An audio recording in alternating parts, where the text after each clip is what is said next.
Good evening. Welcome back to Mik'd Up. Today's Wednesday, September 21st. Sound like Brian Kelly. Good evening. That was our best one yet. The best countdown, right on time. Big show today. We had a little bit of abbreviated show on Monday. But because I had to go somewhere for I had my flag football game. I had to have some redemption, right? It was a redemption game. I went in there with a redemption game mindset. I knew you were bringing this up because it went good. The show was great. The show was great. Oops. My bad. What happened? Show's off to a fire start Our guest was awesome. He gets the show. He needs to be on. killed it. Yeah, Brandon Taylor needs to be on a lot. He's funny. He's comfortable with everybody. He gets it. He gets it, right? So, obviously, show was great. We're going to talk a lot of Saints. Mike Triplett's coming on the show. These are the Heineken headlines, by the way. We are brought to you by Sterling. We're about to get both sponsors in right now. Mike Triplett's going to be on the show via video call, 6:15. He took the plunge, took the jump. Let's go jump. Plunge is almost like... You're swirly. Yeah. Took the jump from ESPN radio, or ESPN, to the independent space, like we're all trying to do, right? It's kind of the new era, the new cool thing, the thing where everybody realizes I can do things that I want to do, how I want to do it, and make my own money. So he joined Nick Underhill with New Orleans. What is the website? Or what is the...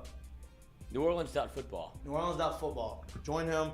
We'll talk to him about the Saints. We didn't really get into the NFL weekend, and it was an absolute insane weekend.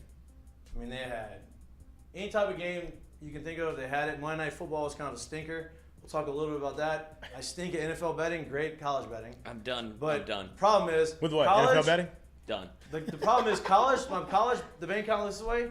NFL, on Monday, it goes all the way down back to even. I'm like, that doesn't work. Because I feel so good after I get a little scratch back in the pocket, and you're like, oh, I've got some money to play with. You try to tease two teams in the NFL where it's like, oh, I can get you at 17, I can get you at 10 points, and you get your fucking doors blowed off. And it's like, okay, never mind. I have no clue what's going on. None of these teams have it figured out. How good is Vegas won? So the over-under for the Bills game was 47.5 points. Is it 41-7? Final was 41-7. It was 41-7 in the third quarter. They didn't score one more point. Of course, I bet the under. The hook, what the hook going to be, it got me. But I'm not buying points. I'm still not going to buy them. Doesn't make sense to buy it. Oh, wow. Even if I bought a half you could point have won? No. Or pushed? No. Push. Which would have felt better? A win would have felt better. But then lost the under. Loss. Vegas is very good. Vegas is very good. But back to the real reason why I brought this all up. Redemption game. The boys got in the W column. Got in the win column. We methodically drove the ball down the field. You know, we used the middle of the field. We got all the athletes involved. We were moving the chains. Boom, touchdown pass. Then boom, 50-yard touchdown run. Then boom, 30-yard touchdown run. Then boom, almost pick six. Coach. All by me. But my guys, this is what happened. The guys on the team made that happen because of. Oh, now we give them credit. We ran the offense to perfection. Then the defense, instead of blitzing two like they had been, they had to sit in the middle because we just kept getting them from 10 yards a pop. Once they started doing that, outside's wide open. You know, set the team up. It was good. It was a great team effort. So what you're telling me is you can't wait for next Monday night. Can't wait. It's another he was off game. a week ago. Can't wait. Look. We need video footage. I know we do because a friend of mine is in the league and he is leading the league in interceptions and he is wearing me out about can't wait to pick me off. I ain't letting him pick me off. David's leading the league in interceptions. Give him a little glance. David got hands like that? Oh yeah, I will give it to him.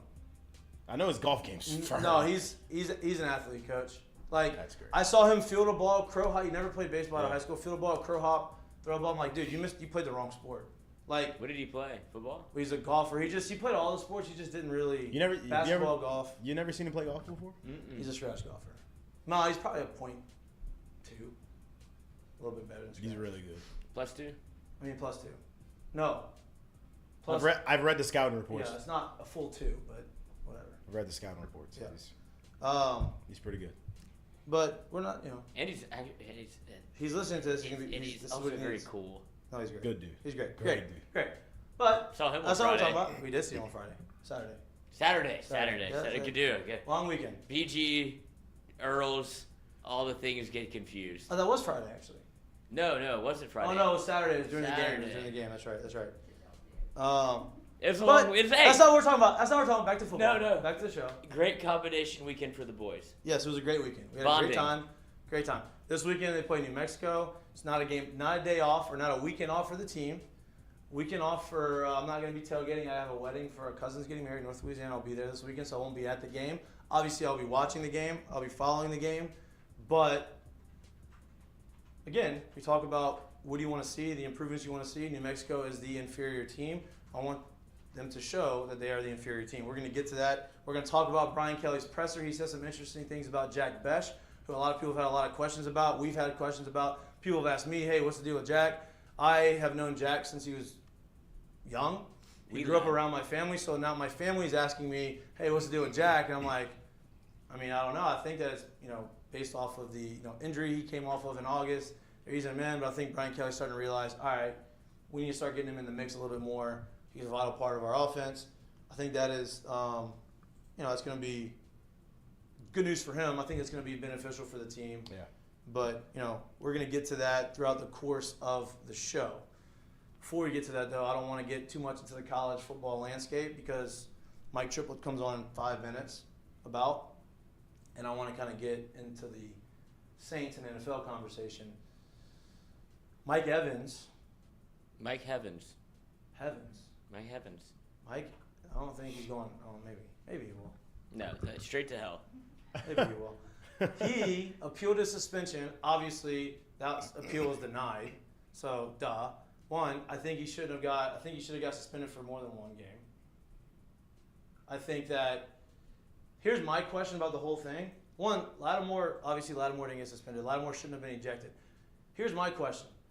Saints didn't give enough seats, right, in the press box for Bruce Arians and those guys to be there. They're not supposed to be on the sideline. The whole thing started because Bruce Arians and Marcus Lattimore started talking shit to each other. So where's his penalty, right? That whole thing, they say, oh, Marcus Lattimore started. No, he didn't. Bruce Arians started talking shit. Maybe Lattimore said something. Bruce Arians didn't have to say anything back.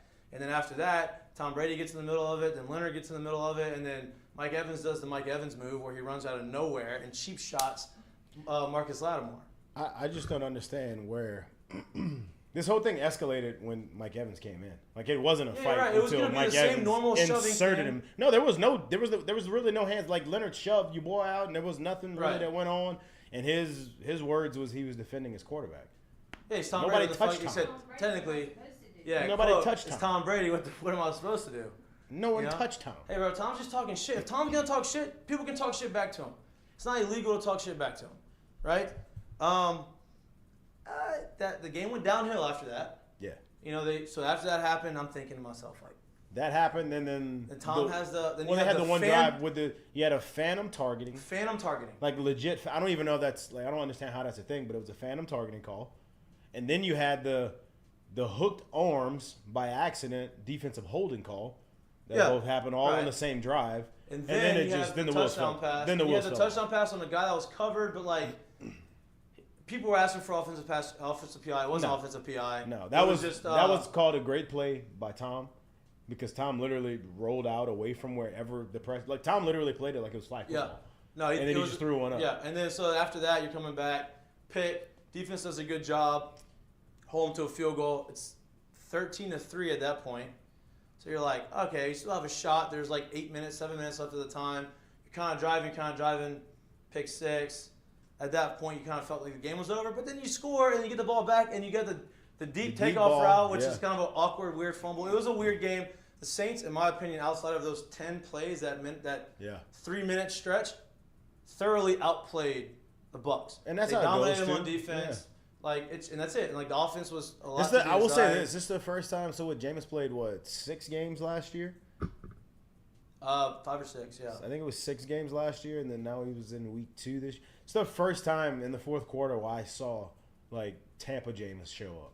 Right. Where he was just forcing balls down the field. Right. Now, I'm okay with the deep ball that they intercepted. That was a good play on the D-back. I'm okay with that because that was But you could just see it. Like, it was, like, literally hold on, look deep. And that's how it turns into picks. You know what I mean? Right. Like, that's the first time I've seen him look like that. Yeah. I think he'll notice that and, clean that stuff up. I think, look, it was desperation time. They tried to get the ball down the field. It was just one of those I'll things. also say this too. Look, it's early in the year. It's week 2. People have talked about them for a while. They've been good for a while. I get the feeling that if that team stays healthy, that defense in Tampa is way better than what people even no think. doubt. And people know it's really good. Yeah, no too. doubt. No doubt. So like that's another part of it too. For sure. Kamara being out, not good, didn't help. But That's hopefully part he's of it, back. We'll find all of that out. And he was back at practice today. right, so we'll find out the injury report in about 1 minute. Mike Triplett is in the waiting room. Oh. In the waiting room. On deck? He's on deck. He's on deck. We're going to take a 30-second break. We're going to get him set up, and then we'll be right back. You're watching Mik'd Up, brought to you by Sterling Automotive.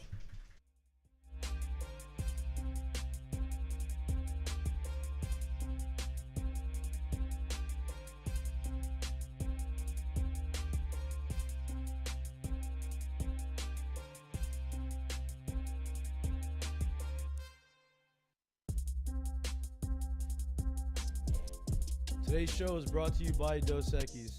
Here in Louisiana, we like to have a great time. If you're looking to be the life of the tailgate, check out Dos Equis mini kegs. Hold 16 beers, easy to tap, easy to pour, easy to chill. Check it out. Become the life of the party. You're welcome. Yeah, I can hear you guys. Can you hear me?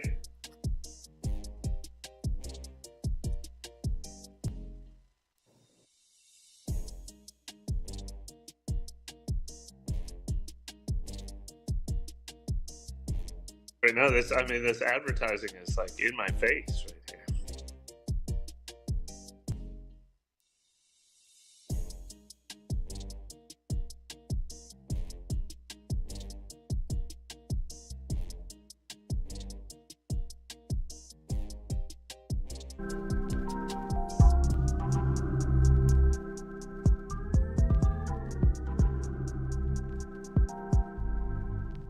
Welcome back to Mik'd Up. We're brought to you by Sterling Automotive. I'm excited to talk to this next guy. I listened to him a lot when he was working for the man. Just critiqued our He did. advertising. I respect it.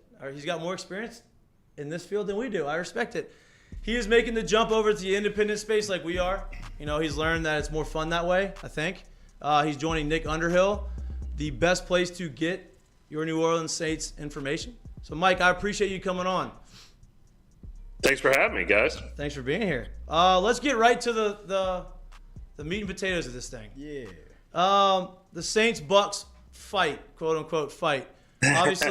Obviously, Mike Evans gets a suspension. It's still suspended. His appeal was denied.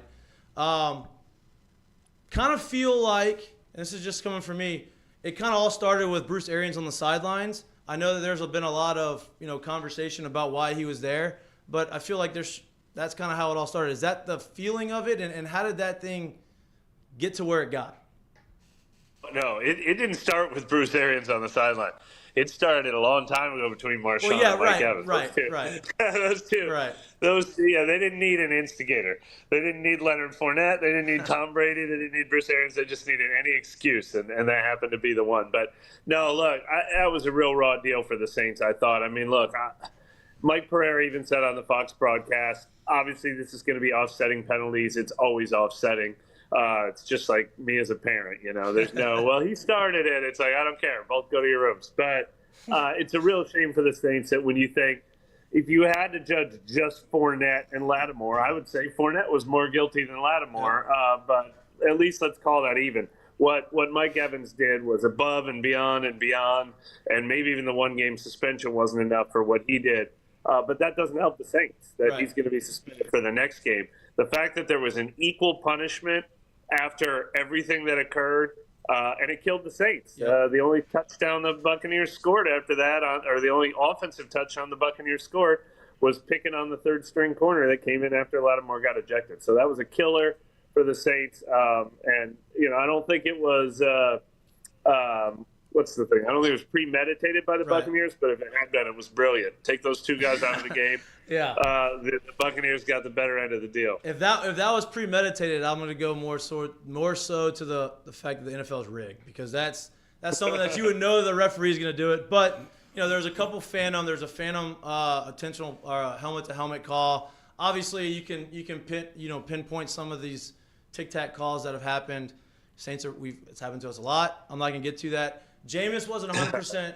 He wasn't 100% healthy. Obviously, he was battling through some things. It's his back. How is he feeling? And, Alvin Kamara wasn't there. Everywhere. Pain everywhere. Pain everywhere for Jameis. He wasn't lying, though. No, he wasn't. Now we know what he meant. Right. Four broken vertebrae in his back. Yeah.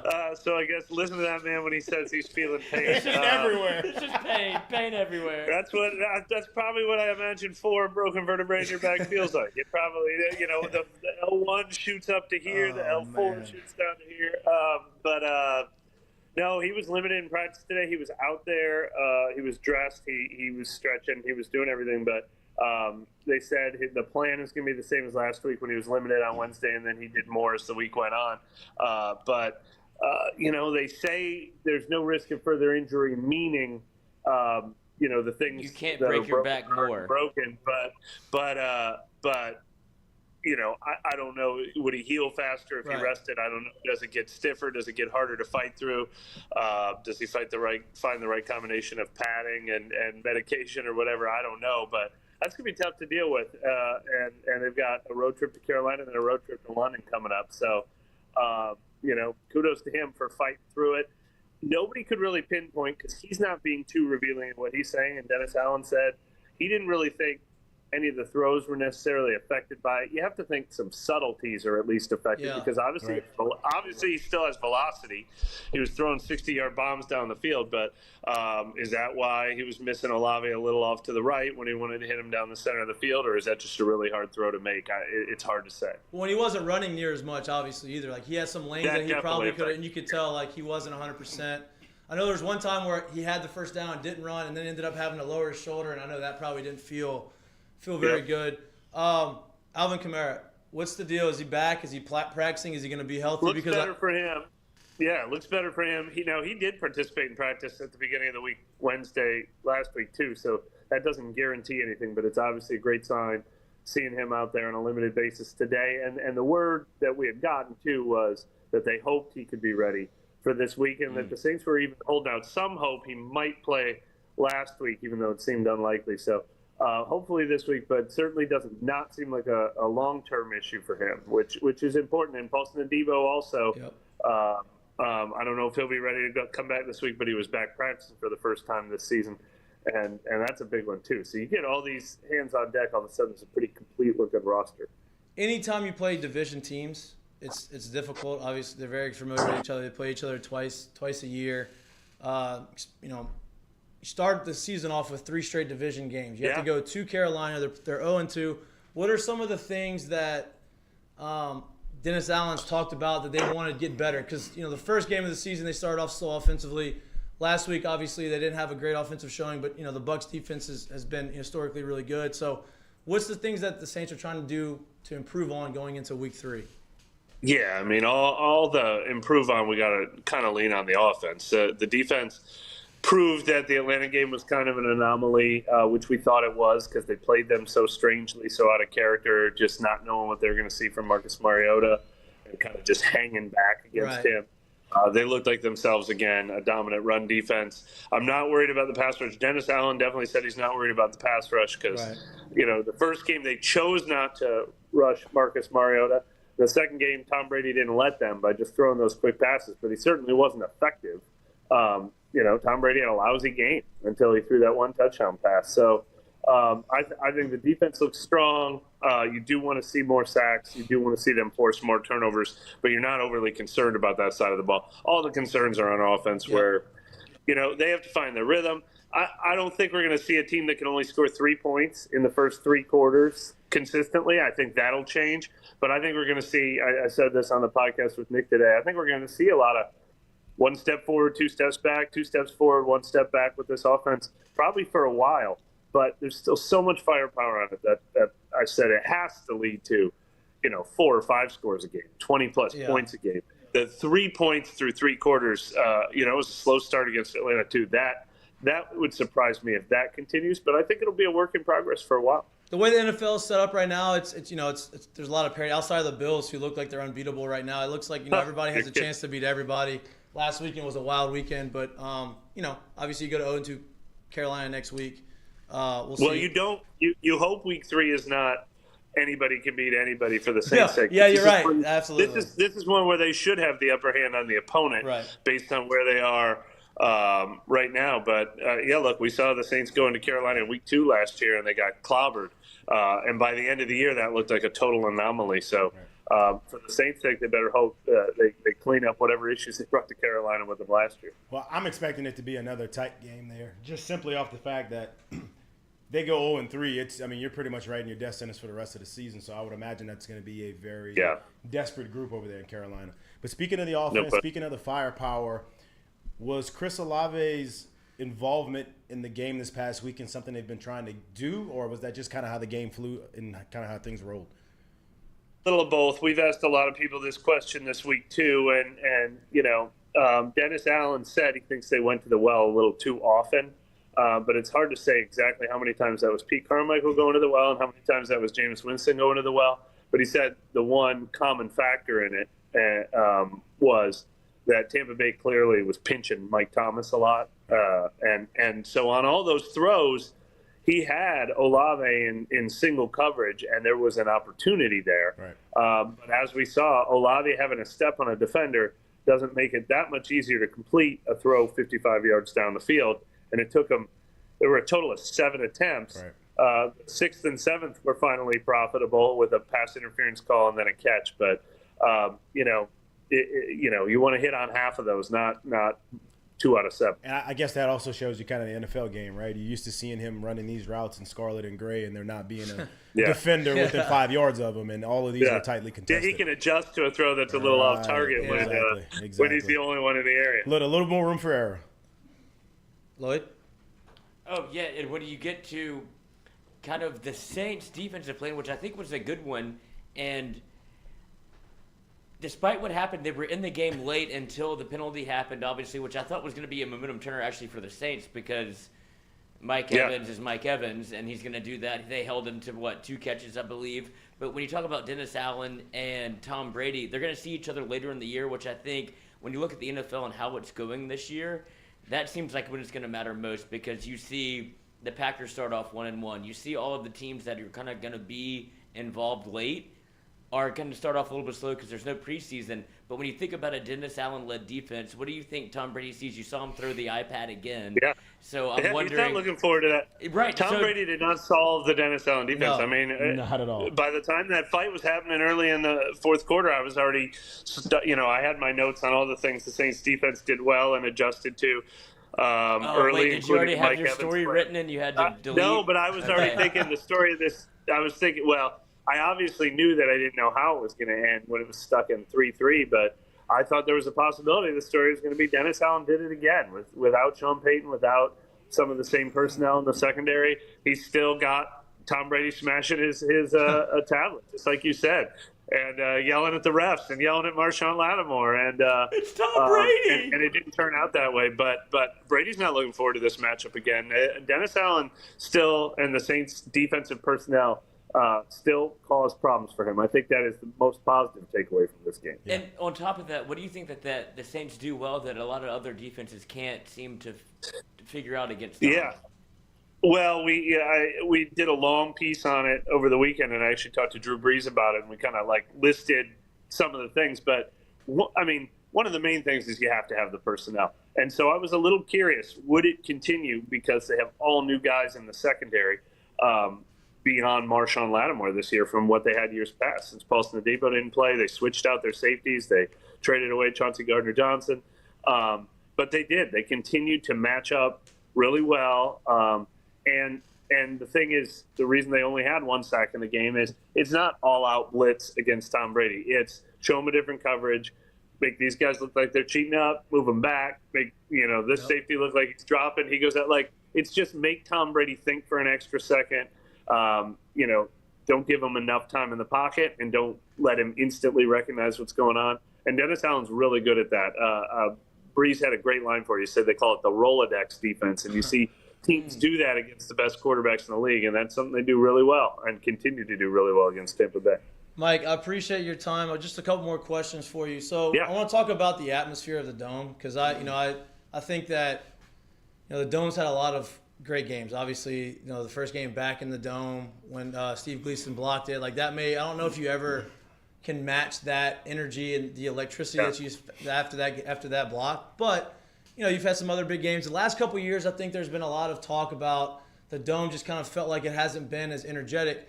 I was in that number last weekend watching the game, and when Jarvis and Tyron come out and they start to hoot that chant, like that was as electric as I've seen the Dome in a very, very, very long time. Did you feel that same way? And is that something that the Saints are going to be a little bit? Not, I guess they can't really force it, but bring the energy a little bit more. Well, look, I couldn't agree more with you. And their record now, I think they've lost 6 of their last 8 home games, which is stunning. Obviously, 2020 was COVID. But I completely agree with you. That energy, the capacity crowds, the volume, it was not the same last year. I think the fan base, I saw this on social media too. There was some apathy. I talked to people this offseason who were like, I don't know if I'm going to renew my season tickets. They missed the playoffs for the first time in 5 years. That lets you know how spoiled the fan base has become. But so I do not think they signed Jarvis Landry and Tyrann Mathieu specifically for that reason. But the timing to finally sign some LSU stars that filled 2 big needs for this team at the time couldn't have been better, because I've seen a re-energized fan base. And I wouldn't even say the entire offseason. Shoot, they lost Sean Payton at the beginning of this offseason. Right. For whatever happened from like April 1st, getting the 2 first-round draft picks, Chris Olave, the receiver that everyone wanted, and boom, signed Tyrann Mathieu, boom, signed Jarvis Landry. I think there's been a lot of energy since then, and I do think that carried over into the first home game. And I think that's something that'll continue as long as they remain in contention. So that's another reason to put pressure on this 2-game road trip that they have going on. They don't want to come back into the Dome as a 1-3 team and give the fans a chance to lose any of that momentum. Right. Absolutely. Obviously, I don't want to make too much of the Jameis injury, because I don't know how much he's affected by it. You saw him throw some balls down the field. But was this more of an indictment on Pete Carmichael, where all right, it's time to see the Saints offense step up a little bit, or is this more of a Jameis injury thing? It's hard to weigh one of the two. You had no Alvin Kamara. You got Chris Olave, who's a rookie wide receiver, going against a Buccaneers team that won the Super Bowl 2 years ago. But I'm wondering if, the lack of Sean Payton and Pete Carmichael's obviously going to catch some heat for when Jameis goes full Jameis. Yeah, I don't know if indictment's the right word, though. Because Dennis Allen had a really good point on Monday when he said for 3.5 quarters, we played that game exactly how we wanted to play that game.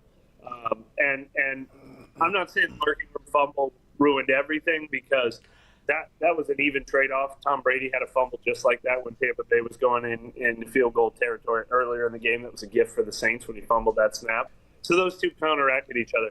But, there's a very realistic scenario where they go into the fourth quarter leading 10-3. And they were perfectly happy to win that game 10-3. They would have been happy to win 6-3. They would have, ideally it would have been more like 20-6 or something like that. But this was not a game that was going to be points. They turned down the 57-yard field goal attempt and decided to punt instead. They were willing to let this be an ugly, low-scoring, scratch it out, we'll take a 1-point win kind of game. And Jameis Winston, through the first 7 quarters of this season, didn't turn the ball over. He, all 3 of those games, the first one, even Winston said today, he didn't hate that decision because it's like touchback. It was in the end zone. It didn't put the defense in a bad position. He hated the other 2, but he admitted he started pressing on the other 2. Then they were down. All of a sudden now they're down and time is running low. And then they were really down by the time the third one came. So that snowball effect came a little because of game situation, but I don't think their game plan was wrong. Mike, I told you I was going to get you out here in 15-ish minutes, so this is my last question. It's not even about the game. It's more about you. This man is chilling. Yeah. Listen, you and Nick Underhill are probably the 2 best sources of Saints information, right? I've enjoyed following you over the years. I've enjoyed Nick since he's been doing it. Y'all are both working for NewOrleans.football. Talk about kind of going out on your own, joining the independent world of sports media. That's obviously the future of what's going on. That's what everybody's doing. What went into your decision, and are you happy doing it? Yeah, well, first of all, I appreciate you saying that, and couldn't be happier. Look, I don't have a bad thing to say about ESPN. I love my 9 years there. The hardest part of the decision was having to leave them. I had 2 great options. But, I fortunately had circumstances where I got to kind of be picky and choosy, kind of like Sean Payton now. Right. We were talking to him earlier today about how he's going to get to decide, I'll come back. Hey, is he going to go? Is he going to go somewhere else? Is he going to go to Dallas? Just don't let him go to Dallas, please. Well, you want him to go to Dallas because Dallas is going to have to pay up. You want him to go somewhere that's true. That's a very good point. Pay up. Yeah, that's a very good point. That's a very good point. Dallas might come with you want him to go somewhere who has to give up a first-round pick for him if you're a Saints fan. But look, I really like. I was able to be really picky and choosy, kind of the old. Well, if you could pick any job you want, what would it be? And Nick covers the team the way I love the team being covered. He gave me the opportunity to join him and have a teammate again at ESPN. I was kind of the one person covering the Saints. Now there's two of us. You handle this, I handle this. You play to your strengths, I'll play to my strengths. A little more analysis, a little more opinion, a lot more podcasting. I love the setup we have, and hopefully everybody's been loving it. I don't know if we can keep up the pace we put together over the last week, but if you haven't caught up with everything we've done over the last week, if you don't like that kind of stuff, then I don't know what we got for you. No, we're huge fans. I follow y'all. I appreciate your time. I'm gonna continue to follow you out through the course of the year. You're great. I'd love to have you back on at some point throughout the course of the year. Kind of get your take on it and your updates. We're trying to do the same thing here. Do the whole independent thing. So I appreciate your time. Looking forward to reading and seeing what the future holds. And for people that can't read, how do you subscribe to New Orleans Football? Well, yeah. Look, just follow me or Nick on Twitter and click on any of the articles, and it'll take you right to a link. But I think he's still got some specials going on. I know there were some specials. Firehouse Subs had one too. So I would say just scroll down Nick's Twitter feed and look for a coupon code. Hey, that's not a bad strategy. That's the bug, dude. That's what Mikey does to me all the time. That's not a bad strategy. I like that. Work harder. Work smarter, not harder. You know what I mean? Yeah. That's it. Mike, I appreciate it, man. Enjoy the rest of your night, and look forward to talking to you again. All right. Thanks for having me, guys. Appreciate it. Thank you.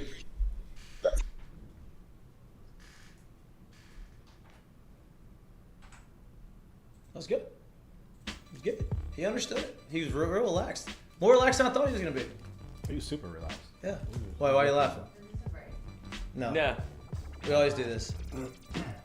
That's why I was laughing. It's always an awkward transition from the video call straight into what we're trying to do because I got to get the video. I know, because he's doing a lot, so I'm waiting for him to be done before I, start talking when he gets off. It's okay. We're working on it. We're working through some of the... But what I was going to say is I feel like Mr. Mike Triplett is going to get the show very quickly. Oh, he got it. Yeah, he's good. He's almost there. He made jokes. He was good. I mean, he's very good. I wasn't lying when I said I enjoyed following him over the years. He was one of the few guys. There's a lot of writers and journalists that write for certain teams that are very annoying. Late to press conferences? Well, I'm not. No. Okay. I wasn't going there. All right. You went there. I didn't go there. That's not what I was referring to. That's not what I was talking about. But I know you're making a joke. But some people think jokes are serious. There's a lot of them that are very matter of fact. I don't really understand the ins and outs. I want to report what I see as opposed to what I know they're trying to do. And I feel like Mike does a very good job of balancing all of that. And he does a good job of explaining to you the thought process of why something happened as opposed to, oh, they stink, you need to get them off the field. They tell a story and not basically give you just an opinion, Right, and Nick does a very good job as well. Obviously. I think they both inject their personality now that they're unencumbered from ESPN or the. And that's the beauty of digital media. That's the beauty of not being on a network and being able to do your own thing and being on the internet where it's kind of anything goes type of thing. I don't say anything goes, but pretty much. Pretty much. Yeah. Pretty much. But it's gonna be. Listen, I went to last year. Me and Jared and a couple of our friends went to the Saints-Panthers game in North Carolina. Now, caveat to this game is I had a baseball game that night and Jared had a baseball game that night, and we tailgated and went to the game. And then the baseball field in Charlotte is in walking distance to the football game. So we stayed, we watched. So I had to watch that game last year, and it was terrible. It was not. They didn't play very well. It was hot. The Panthers came out, and you're like, oh, maybe the Panthers are going to be good. Had a couple drinks, left at halftime. we left, right? So I understand they're going to Carolina. It's 0-2. I'm going to get to the second part of the story after. But they're 0-2 going to Carolina, but last year Carolina was terrible, and Mike touched a little bit on it. You know, they weren't very good last year. They beat up the Saints early in the year on the road. It was kind of an anomaly. This year, the Saints are coming off of a loss. I think they were coming off of a loss. Was they coming off a loss last year too? Who? Were they coming off the Saints Packers? or the Saints. Because I know Carolina was undefeated last year. Yeah, this was either week 2 or 3 last year, right? Yeah. I don't know. They beat Packers Either way, week 1. Yeah, either way, it was a bad showing. Now, what wasn't a bad showing was when I got out of the stadium and I walked down the street to the clubhouse. We didn't have batting practice on the field. That's why I was able to do it. Now, I was feeling very relaxed. We'll go relaxed. I was feeling very relaxed, right? I was in a good place. I just went to the game, had a couple drinks. I felt good. I wasn't drunk. Felt good. Showed up at the game. Everybody, I come in loud because the Saints lost, and I was, being a little bit dramatic. And so everybody's laughing. They're like, "Oh, you went to the game?" Yeah, I went to the game. At this end of the year, we're out of the playoff run, whatever. Hey, first at bat, scoreboard shot, home run, no big deal. Felt really good. I was like, hey, nobody can tell me anything about going to the game if I hit a home run on my first at bat, and I did. I think I had one hit. You got a knock too. I had one hit in that game. Yeah, so that was good. Be productive. But we had a great day. Know your body. Know yourself. I tell you, my highlight of the day is I took yourself. one of those bird scooters because in Charlotte, pretty much around like the downtown area or the uptown area, you can pretty much pick up a bird scooter like anywhere. I think I rode a bird scooter for like 3 miles before I ever got to where they were. Oh, it was the best. It was great. Felt great. Just had the wind just blowing in my face. Awesome. I'm weaving in and out of fans. It was great. It was. I almost didn't leave. I almost was just like, "Hey, bro, I'm not showing up today." I don't feel I'm sick. I'm staying at home. I'm staying at the hotel. I'm not showing up today. But the whole reason for the story was the Saints were playing in Carolina, and I was at the game last year when they played terrible. I don't think they're going to come out terrible. I agree with Mike. I think it's going to be a good game, though. Yeah, I do. I think it's going to be closer because, look, it's desperation time for the Panthers. It's a really big game for them. Yeah, I think that Mike was right in the sense that the Saints had the right game plan last week. They just kind of got fluky. The end of the game was kind of fluky. That 4-minute stretch was very weird. Now, the other side of it is you want to say, okay, well, I want the team to be able to handle that and get through that and come out with a W. It happens. Yeah. I don't. And hopefully you learn from it, right? I don't think. Yeah, right. I don't think the Saints got beat on the field. Like physically, obviously, like they weren't overmatched. I think that it was just they obviously lost the game, so they got beat. But it wasn't as overmatched. What I did like about it is you got a whole bunch of veteran guys who are playing with each other for the first time. Yep. They brought in some other guys and stuff, and so for something like that to happen early in the year, it gives you time to kind of straighten it out, right? Figure each other out and move forward together. Which that's what. And I wanted to talk more about Jarvis and Tyron, but I told him I promised him I wouldn't keep him for too long, so I wanted to respect that. Well, that's why we'll get him back on. Yeah, I want to have him back on exactly. But he thought that obviously we talked about the crowd. He thinks that Tyron and Jarvis being added to the team helped, which obviously that is a thing. Not only did they add 2 guys that are very good at their position, very good in the NFL, and former LSU guys, they added like 2 of the best leaders in the NFL, right? Yeah. And I think that having those types of personalities on the offense and the defense, right? Because, like, look, Jameis has proven that he's a leader, right? He's earned the respect of the locker room, eating W's. Now, people love to laugh at it, but, like, the team knows he's genuine. The team knows he's one of them, right? So they're bought in. You have Jarvis, obviously, is, anytime he walks into a locker room, people listen to him. They buy into him.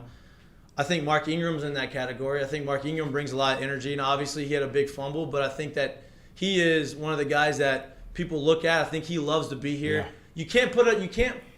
You can't measure the want to of like wanting to play for a team, like wanting to be there, right? Like Michael Thomas seems like he's back invested, which is huge. Like the offense is in a really good place leader-wise. Then you flip it around.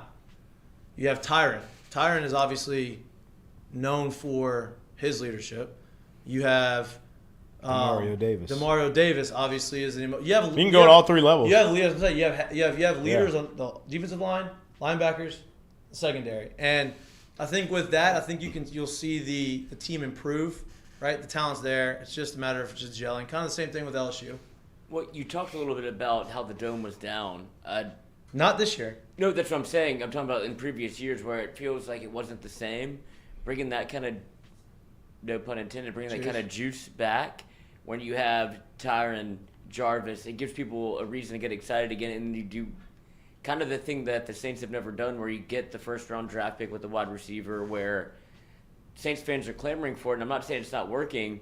No, it was a good move. It was necessary. I agree with that pick. That's some of the reason that I feel like people are kind of reinvested in it. It's kind of akin to where LSU is, where it's like a new chapter in what the Saints are trying to do. I think you're 100% right, and I think the way you go playoffs for 5 straight years, then you finally miss it. But the 3 years before that end just absolutely heartbreaking, right? So you get the feeling of like, oh, the team can't get there, and then the quarterback retires, and then the head coach leaves, right? And then now you sit there and you feel like, oh my God, like what are we going to watch? And then you bring back 2 hometown boys, and it kind of re-energizes it, like you said. Hey, are we all in agreement that Sean Payton's coaching next year?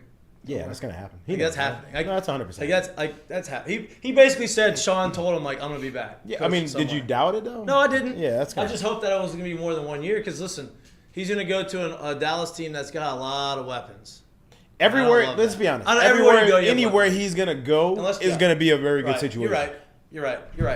Like and he's not. I would imagine this. It would be hard for me to think he's gonna go to a team with 2 to 3 to 4 wins. He's gonna go somewhere who literally just needs to get over the hump. Yeah. Right? Like not somewhere super young. Like that's what's probably gonna happen. And he's a big weather guy. Whenever like the reports came out, it was either Dallas. He wanted to go to San Diego, but you're happy about that. I know you are. You're just giggling over here because she's happy about him going to Dallas. I think San Diego's a dark horse though. Like I really do. I think if they don't get rid of their guy. Yeah, but they're not. But just, I agree with that. But no. I agree with it. But you just hear me out. Last year he's god awful with these 4th down decisions. They don't get over the hump and beat Kansas City so far this year. Let's just say they play well and they lose to Kansas City again. They don't win a division. They don't get past the divisional round. Becomes very sexy to say, hey, we can get this guy out of here and insert Sean Payton. I understand it. So I think they're a dark horse. I'm just being honest with you about that. Fair enough. Dallas is so obvious, but I think that they're a real dark horse. Now we talked about being in the Saints game. Like I want to get to some of the LSU stuff too, but the emotion, like whenever the team came out, right? Like the offense got called out last week. Like usually it's offense or defense. They don't do both. Offense comes out, they're going through, Jarvis runs out, no helmet, crowd erupts. Taysom Hill, crowd erupts. Tyron, crowd erupts. Jameis, crowd erupts, right? Well, then you got Jarvis and Tyron on the field, and they're doing the who dat chant. And I'm not saying this to over dramatize like the situation, like to not be too much of like, oh, I'm too much of a fan. Like that moment was electric. Like that moment gave me goosebumps. It gave me chills because you could feel it. Like 2 people who are born and bred in New Orleans, right, are like back, and they are. It's almost like their farewell tour, but they have like 4 or 5 years left in their career, probably. You know what I mean? Like, it was really cool to see, and it was something that like I hope that the crowd continues to have that type of energy. It's not often that you see hometown, home state guys come back to play for a team that is like, this state's all about football, right? Okay? Like football season is not something that people don't look forward to here, right? So when you bring that back here for a state that's all about football, they played at a college that's nationally known, that's all about football. It hits a little different than hometown boy in San Diego, hometown boy in New York, something crazy like that. It hits a little different here. Right. So if I would have been in the Dome, I would have bet $1 billion after those 2 came out. No, I really wish I would have bet the under. I wanted to before the game, and I didn't do it because this Dome. When I got in the Dome, internet was a little wonky. It was a little slow. Oh, Caesar Sports doesn't have the kiosk yet? They have this. Well, they don't. Well, I don't want the kiosk. I mean, can you imagine going to the Dome and having a bet at a kiosk? How long the line would be? Like you wouldn't get your picks in time. Now there was a guy 4 rows ahead of me. Thought he could be related to you. How he was acting, he was dancing. He was always the guy.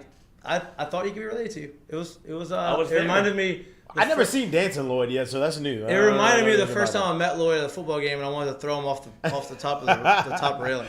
Wasn't my fault. It wasn't your fault. It wasn't your fault. It's just a part of game day activities. You're going to ask a question before we move on to LSU. Before we moved on to LSU, it's kind of akin to the Sean Payton thing. I mean, why doesn't he just go full Bruce Arians and go on the sideline somewhere? Like, why doesn't he just start hanging out? Like, because somebody's paying him a lot of money. He can't go somewhere else without the Saints getting, unless he comes back to the only place he can do that is New Orleans, right? And like, you don't want to cuck. He's not going to do that because he's like, he left. The guy's like, it's a lot of continuity. Like, this is his team. I don't want to be there. Like, you can't just go to Dallas and say, I'm going to be on the sidelines, because you can't get hired to another job unless the Saints get compensation, because they still own the rights to Sean Payton. And to dovetail off of that, everybody's mentioning Dallas, San Diego. Obviously, he wants a warm weather city. Miami was kind of in the mix. Not anymore. Why does he not start looking at Cincinnati? Zach Taylor doesn't seem like it's it. And if you put Sean Payton with Jamar Chase. Yeah, it's hard to fire a coach. Hard to fire a coach that just went to the Super Bowl, and you see the progression the last 3 years. Like, it's very hard to do that. The offensive line is bad. La'el Collins. Now, we talked about this earlier. La'el Collins has been getting dominated, and I think he's a very good offensive tackle. He's been getting dominated, but he's also played against two of the best edge rushers in the league. Yeah. Right. So, maybe that's going to help. Because listen, if you can't stop the outside and you need to help your tackle, that opens the middle gets weaker, and it's a little bit easier to have penetration everywhere else. Right. So, like, I knew you were gonna give the look. That's the second one today. I know. I saw the first one, but I ignored the first one. She missed the first one. I saw the first one, but I missed it. But so if you can start.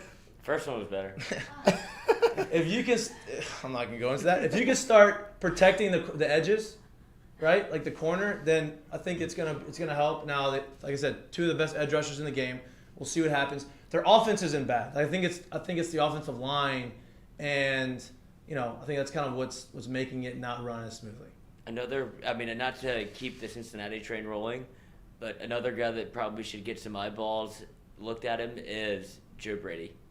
At some point, Cincinnati's probably going to look at him as an offensive something. Here's my thing, because Joe, he's in the perfect spot, and he is getting. You can tell by the reactions of the touchdowns and how Josh Allen interacts with him.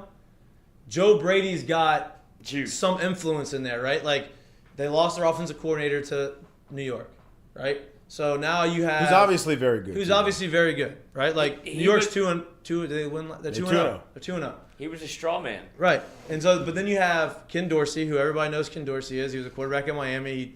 He had a noodle arm, but he knew what he was doing. He had to be smarter here to be able to make his arm work. He's the offensive coordinator. They say, it doesn't look like he skipped a beat. Like, he's a very good. He knows his X's and O's. I think Joe Brady has a little bit more influence than people probably thought he was, just based off the interactions he's having with Josh Allen in the offense after. Now, Joe Brady's a fiery guy. He's younger. He understands that kind of stuff. He may not. It may just be a facade, but I'm gonna say this too, because I feel like everyone's scared to say this, especially here. Don't be scared. No. I'm not. That's what I'm saying. Let me hear it. But I feel like everyone else, they don't want to touch this elephant in the room. I do think there's a good bit of rust that Joe Burrow himself has to knock off. He did nothing in camp. Like, he was there maybe the last week and a half. Like, I get it. He knows those guys well, but he did nothing. Yeah. He couldn't go. Like, I think a lot of this, like, is Joe getting comfortable with actually doing this again. The speed of it, like getting hit, getting into it again. Like, I think this is Joe getting, like, you forget just because they toe it up and it's Sunday and the season started that you're expecting it to be hitting on all cylinders. That's not necessarily the case. I mean, even if you look back at him last year, it wasn't that you didn't see Joe Burrow that you saw in college and all that until the last third of the season, right? Like, they were a very middling team before that, and they could easily still be 2-0. That's exactly what I get to. Like when you watch them play right now, if you watch the way that they've played and to see that it's been terrible, and to see that they're literally right there in the end of the games, where you're like, that's when you know you got somebody that's got it.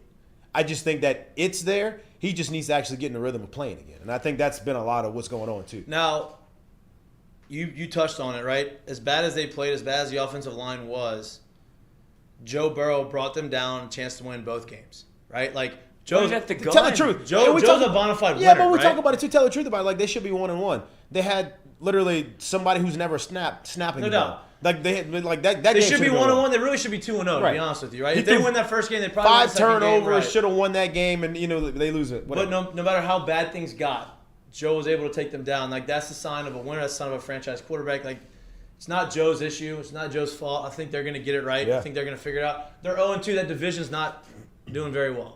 Like, they're still right in the mix of that division.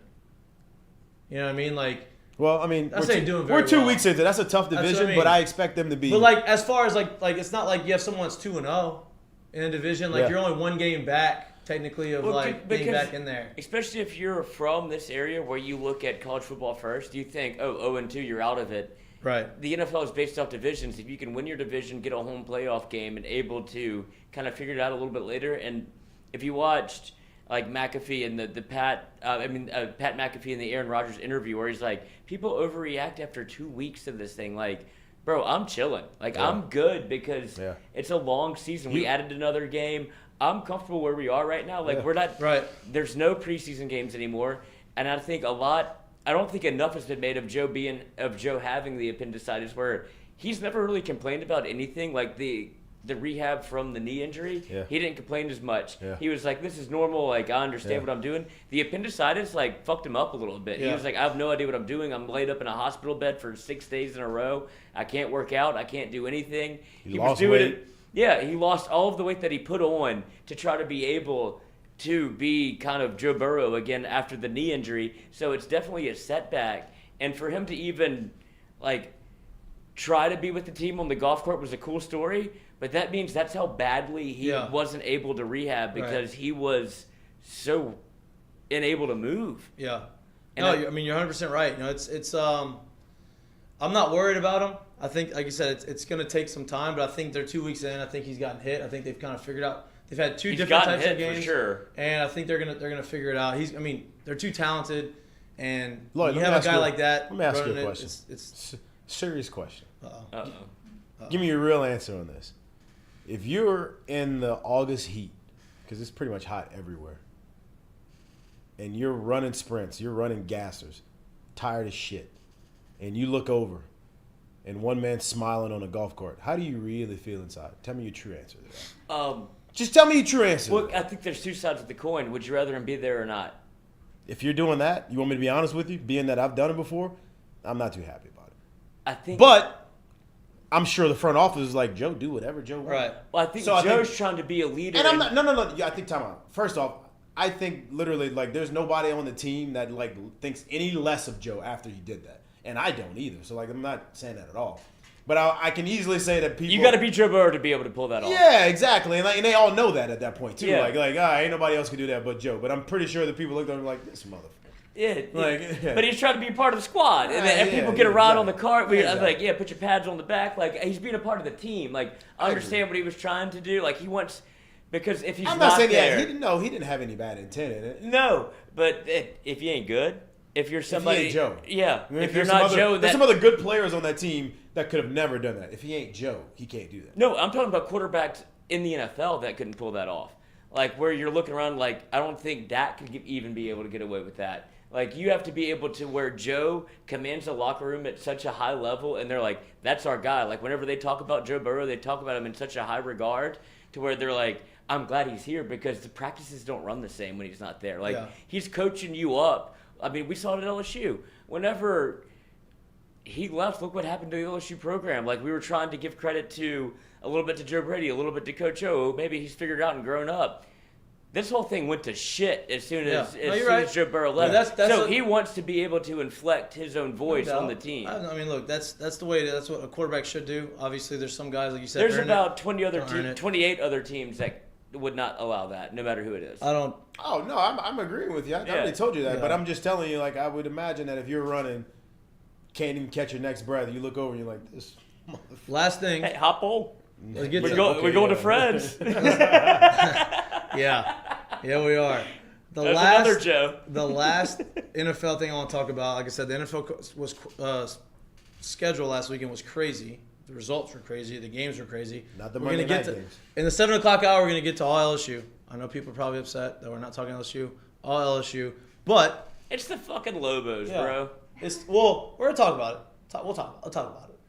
But it's tonight's Thursday Night Football, second Thursday Night Football on Amazon. Tomorrow. I mean, tomorrow night is the second Thursday Night Football on Amazon. First week apparently was like a debacle. No, people couldn't figure out how to sign up for Amazon. Okay, I get it. I get that. Adult. Parents could figure it out. But I watched it and I thought I had a great time. If you could figure it out, the game was sharp. You had the crew was awesome. The cameras are great. They had a lot of different features.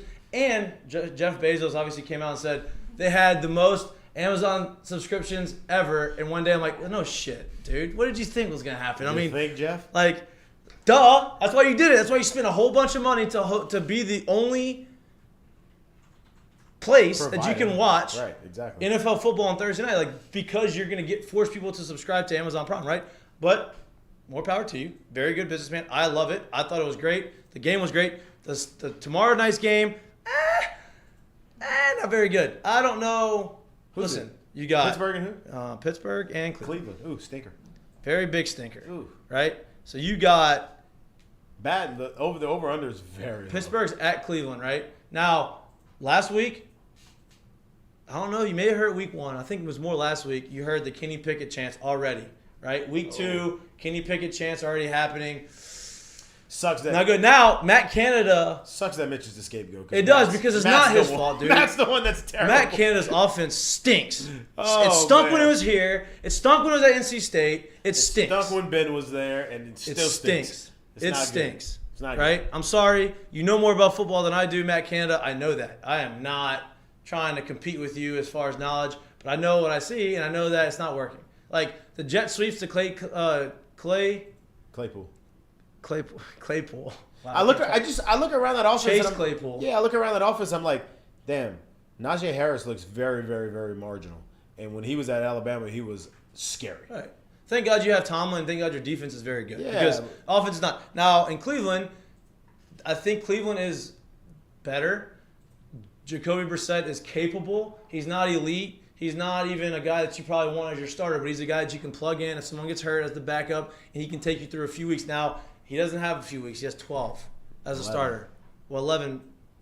Is it 11 or 12? Yeah, 11 games. Because 12 is Deshaun back in Houston. Deshaun's back, right? So you have a team that has a quarterback is probably not a starter, definitely not a starter, and the other guy who's trying to come back with a very subpar offense. This game tomorrow is going to be whatever. But if I had to pick, I'll watch it. I'm not going to watch it. I would take Cleveland. Cleveland's 4.5. That's what they're favored by 4.5. Who are they playing? Pittsburgh's at Cleveland. Look, you're still laughing. New logo. Of course you're still laughing, dude. I mean, look at you doing work over there. I can buy your little league if you have a problem with whatever happened on Amazon. Look who's not laughing. Yeah, because he's saying I can buy the whole fucking NFL right now. Twice. In cash. I'll do it Roger twice. Goodell doesn't seem like he's very fun. I've heard he is. Like, from when he's not on... Who have you talked to? I just need to know these sources. Who have you talked to that says, oh, yeah, by the way, who do you know rubs elbows with Roger Goodell? I can't reveal my sources. I mean, who, like, if you're rubbing elbows with those people, what are you doing right here? I love it. Uh-huh. I heard he's a great... Oh, did you? Yeah. I mean... Was that on page 6, too? Like what's going on here? People have said he's actually kind of funny. I don't believe it, but I don't think Roger is actually that bad of a person in terms of, like, his personality. He's a robot whenever he's on stage. I guess he has But to I've be. heard, like... It might have been McAfee where, like, behind the stage after he announced the Colts draft pick, where he's like, we're kind of cool. Like, he's fun, but he's so worried about what his bosses think. He's got 32 bosses. What commissioner isn't a robot? Right. That's a robot job. That's what I'm saying. You're in a bad spot. I mean, the whole world's watching. Very Adam rich Silver, robot job. Yeah, Adam. Yeah. What does he make? $50 million. $50 million a year. And he's got to be a meat shield for the Washington Commanders, who's making their cheerleaders take nude photos for his personal collection while he's in Spain and he has to go to the U.S. Supreme Court. And it's like Roger Goodell. How far are you gonna go? Keep going. How far are you gonna keep going down this thing? What else do you want to talk about? I don't know. Colin Kaepernick? I thought you were gonna keep going through the whole. Well, okay. Well, we're gonna get to LSU football, right? We're gonna move on. Speaking of taking a knee, if you want to make a bet, please download the Caesar Sportsbook app and use Mik'd Up Full. I know we've changed it again. We're gonna work on. Hopefully, this is like sticking. It's gonna stick for a little Staying while. Power. It'll change every so often. It'll change, but hopefully this one's a little bit more consistent than the other ones have been. We're gonna get another QR code again. We're working through some bumps and bruises. We're gonna find it. We're gonna get there. Let's get to football. Let's get to LSU football because I know people want to listen to it. Brian Kelly had his back presser. to Colin Kaepernick. Brian Kelly, no. They play the Lobos. They play the New Mexico Lobos this weekend. They are favored, I think, by 30 and a half. 30 and a half. And here's the deal. We talked about going into Southern. Now, I think New Mexico is obviously better than Southern. I think that if you want to see the improvement, you want to see the things, you want to see, Jaden Daniels do the things that you want to see. You may not get a true sense of it this game, but they go out here and they take care of business and they do the things that they're supposed to do. That's what you do. I don't. Yeah, but I say personally, when games like this get put on the schedule, I could care less how they do it, as long as they take care of business and come out healthy. That's all. That's all I really care about. Not to disagree, because I agree. Like, obviously, you want to get a win first, but I feel like it's a little bit of the Southern game for what they did with Keyshawn Boutte, but this is for Jack Besh. Like, let's get him involved. Well, that's what I was gonna let's get be to, able to get the egos back up for all the guys around that are kind of culture builders. Like, you want Jack Besh to be involved. You saw what happened against Florida State, where Boutte had maybe bad body language, but you can see why the more you've watched the games. People are running kind of wide open. They're not able to get the ball. I can see why a wide receiver would be upset about that. Jack Besh is being utilized none at all. And he played 3 snaps. Right, and I think that there's a sense of, hey, we're going to ease you in because of the stress fracture in your shins that you didn't really play in August. I get that, right? Well, it's week 3. You've gotten them in. And I know it's a big deal. You know it's a big deal. You know it's a big deal. When Brian Kelly has his Wednesday presser and he makes sure to single out Jack Besh and talk about how he wanted to get him more involved and how he needs to be part of the offense, right? Like, when the head guy does that, it means something, especially when the head guy doesn't really act on emotion, right? Guy who says things and he's very calculated and he's not just throwing things at the wall just because the fans want to hear it or just because they're asking questions. Like, if he didn't want to answer that question, he didn't think Jack was going to play, he wouldn't have said that, right? I think he's making a conscious effort to put him in the game and make him part of the offense, and I think that it took him a couple weeks to figure out how he was going to insert him. Well, I mean, you said it perfectly. Like, he came out and actually said that one this time. I don't think, like, it's one thing if you tell it to the player. It's one thing if you tell it to the staff. It's another thing when you come out and say it in the press, because if Jack's not more involved, what do you think's the first question he's going to get? And then the next one, and the next one, and the next one, right? So I think, like, he's literally, he's speaking to him through the media. And he's beating the media to the punch. Right, yeah, exactly. So I think, you will see him more involved. Like, you don't say things like that and then he's not more involved come the next week. And everything that Brian Kelly has done through the press in regards to players has been, like, almost a message to them. He asked, hey, whatever Keyshawn Boutte and the whole thing was going on, he, like, talked through him through the media. Right. He talked to Jere Jenkins, like, I'd love to see him be more of a leader. Brian Thomas, I see how athletic you are. I'd like to see you take that next step. All of those things have come to fruition, so he's not just talking to talk. Right, and that goes into him having conversation with these guys behind the scenes before he goes to his presser and makes it public, right? Like, he's not going to say something like that to basically put them in a bad position and make them look bad, right? He's going to say, hey, this is what I expect out of you. Like, this is the next progression in your development. And I'd imagine, too, even if he isn't every time right now going to him and telling him about these things, I would imagine that through the spring, through the summer, up to now, he's building up the equity within there to be able to tell them time and time again, like, hey, look, if you hear these things, if I say these things, I mean it, right? Like, I'm not just saying it to say it. So maybe he isn't. Hopefully he is. If he isn't, it's okay. But if he says these things and he means them and he sticks by them, then you can hear them as a player, even if he doesn't come to you first, and be like, all right, he means business with this. Right. We'll see. I mean, he's going to get involved. He's going to have some. He had a touchdown against Southern. Like, I think he's going to start his play. The amount of plays he plays in the game is going to continue to increase. Another guy that kind of made a. But before we get off with the Jack Besh thing, do you think where does he fit in? I feel like there's every kind of spot's been. Here's the deal. I think that with the type of offense that they were successful running in the last, the second half of the last game, and then the second fourth half quarter, of every game. right. The fourth quarter of the Florida State game was, hey, we're gonna get this ball out quick, short passes, get the balls to athletes. I think that's where Jack plays, right? Like, Jack's very physical receiver. He can go up and get it, but he's not gonna take the top off the defense, right? That's not what he's there for. But when you throw it to him, he's gonna catch it. He's gonna block his ass off. And I think that's where he plays. He's gonna be the underneath guy. Yeah. He's gonna be able to say, hey, I'm one of your 2-3 reads, and you're gonna get the ball to me, and you throw it to me, I'm not gonna drop it, right? Like I'm a possession guy, I'm gonna get it for you, and then when you run, I'm gonna bury somebody. I'm gonna pancake the shit out of the guy that's supposed to cover me because I see that you're past the line of scrimmage, and now I can go and do it. You know what I mean?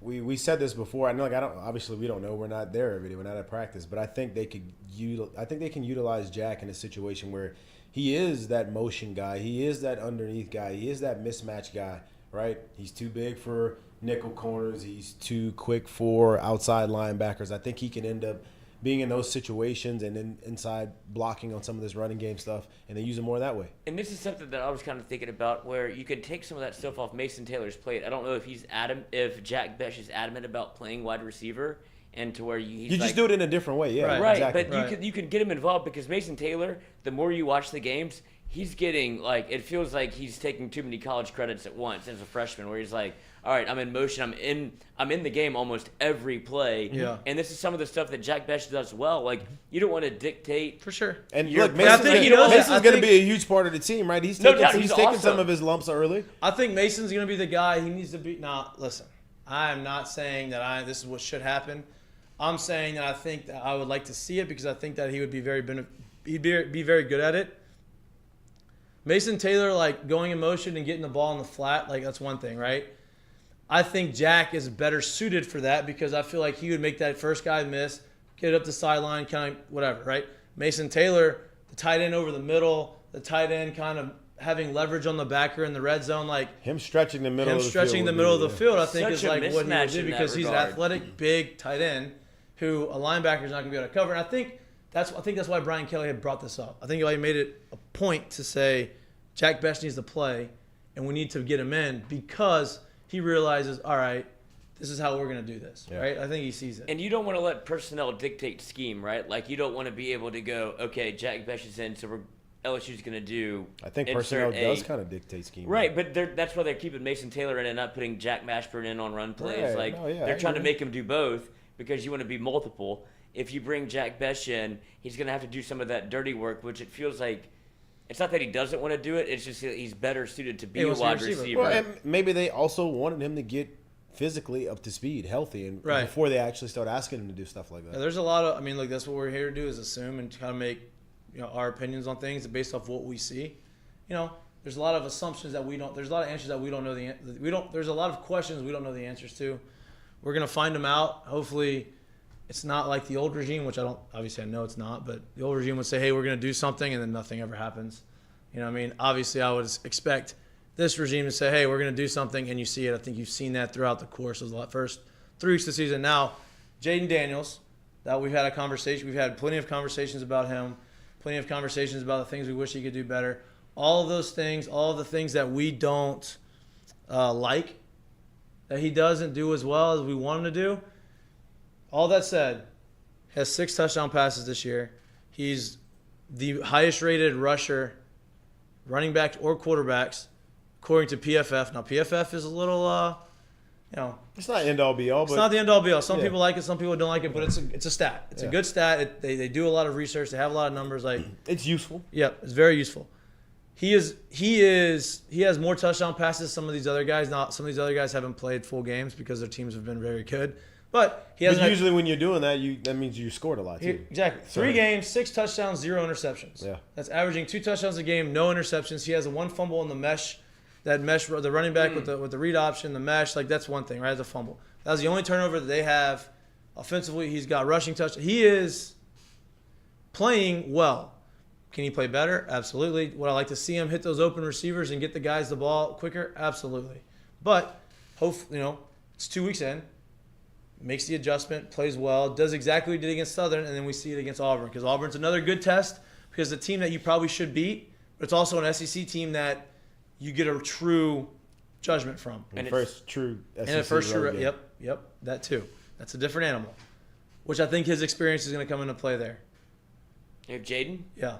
Oh, I think that's going to be a total defensive game where when you saw LSU against a non-mobile quarterback, sorry, Katie, but like Rodgers, whenever you got him off the spot, if it's going to be TJ Finley for Auburn and LSU can bring pressure from multiple spots the way they did and bring he's running NFL-style defenses against college schemes, and there's a reason you don't run college schemes in the NFL to that extent. Like, the air raid doesn't exist in the NFL. You don't really see it where we have 15 plays and that's all we're running. Like, people make adjustments.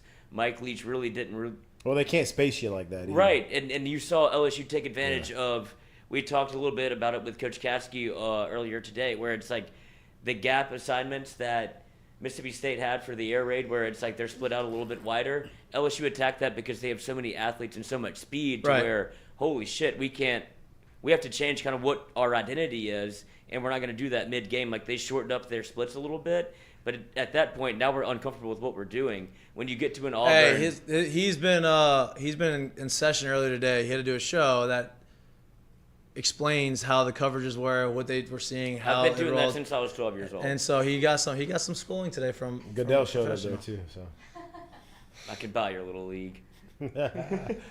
Goodell told me he likes to have fun.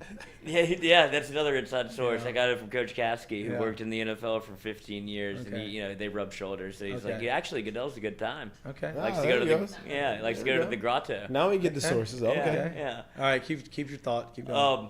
But when you have somebody that's not mobile, I feel like they struggled so much with the Florida State quarterback with Travis Hunter. What's his fucking name? I can't remember it.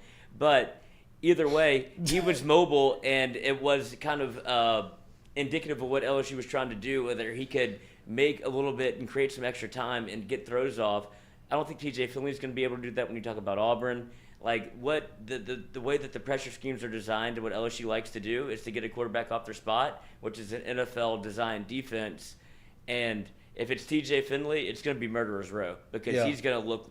Now, I think LSU can move the ball on Auburn. I mean, I watched what Penn State did. And, like, you can move the ball against their defense, right? Like, I know you're saying defensive game. Like, I hope it's not. I hope it's a defensive game on our side, and then I hope our offenses are starting to move the ball. Scenario. Right? Obviously, but like, you don't have to. I mean, I want to see a semblance of what the offense did in the third and fourth quarter, as opposed to last week, as really the last drive of the second quarter. And that's what I was going to ask you, both of you, to be honest, is why are the what's taking place between the first half and the second half?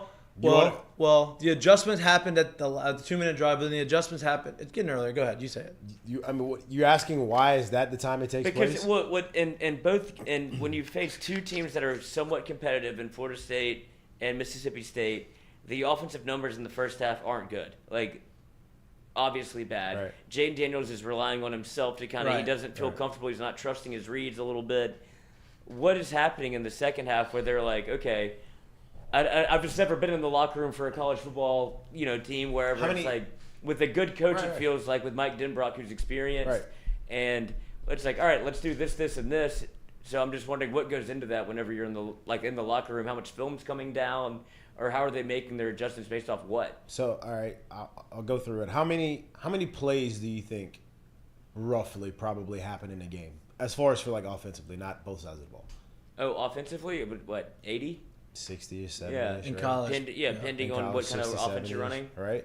Okay, so that means you got about what? If we go 60, you got 30. If we go 70, you got 35-ish. That happens in the first half, right?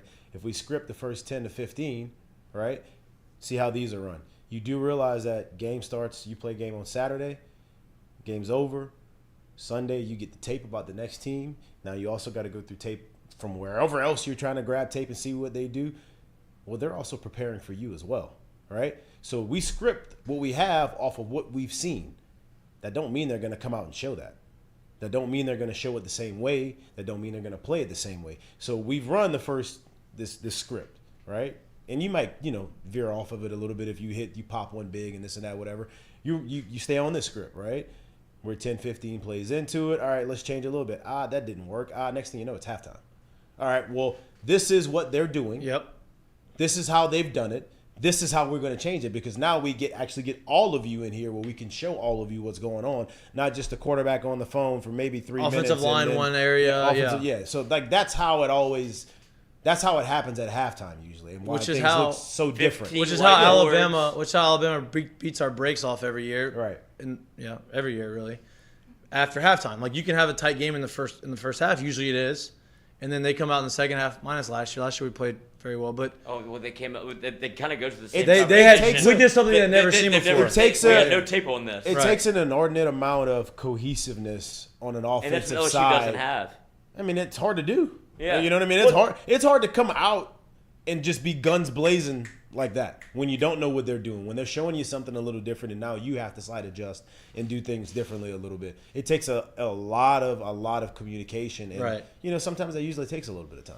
Especially when you're adjusting at center, you obviously what seemed to be a quarterback battle, so you're getting used to cadences. You see when you have they have two freshman tackles. Like I'll say, it makes me think of this. Like you watch the Bills play, you watch the 2019 LSU team play, you watch a lot of these Heisman winner teams. Like it takes a lot from that side of the ball, and not only just the talent, but like people that are great communicators to be able to week in and week out have guys show up and pretty much from the start of the game start putting them numbers and moving the ball. It really does. I'm going through some of this, but it's not sustainable, right? Like you can't get off to these slow starts. No, you're right. Like some point or later, this team has to gel.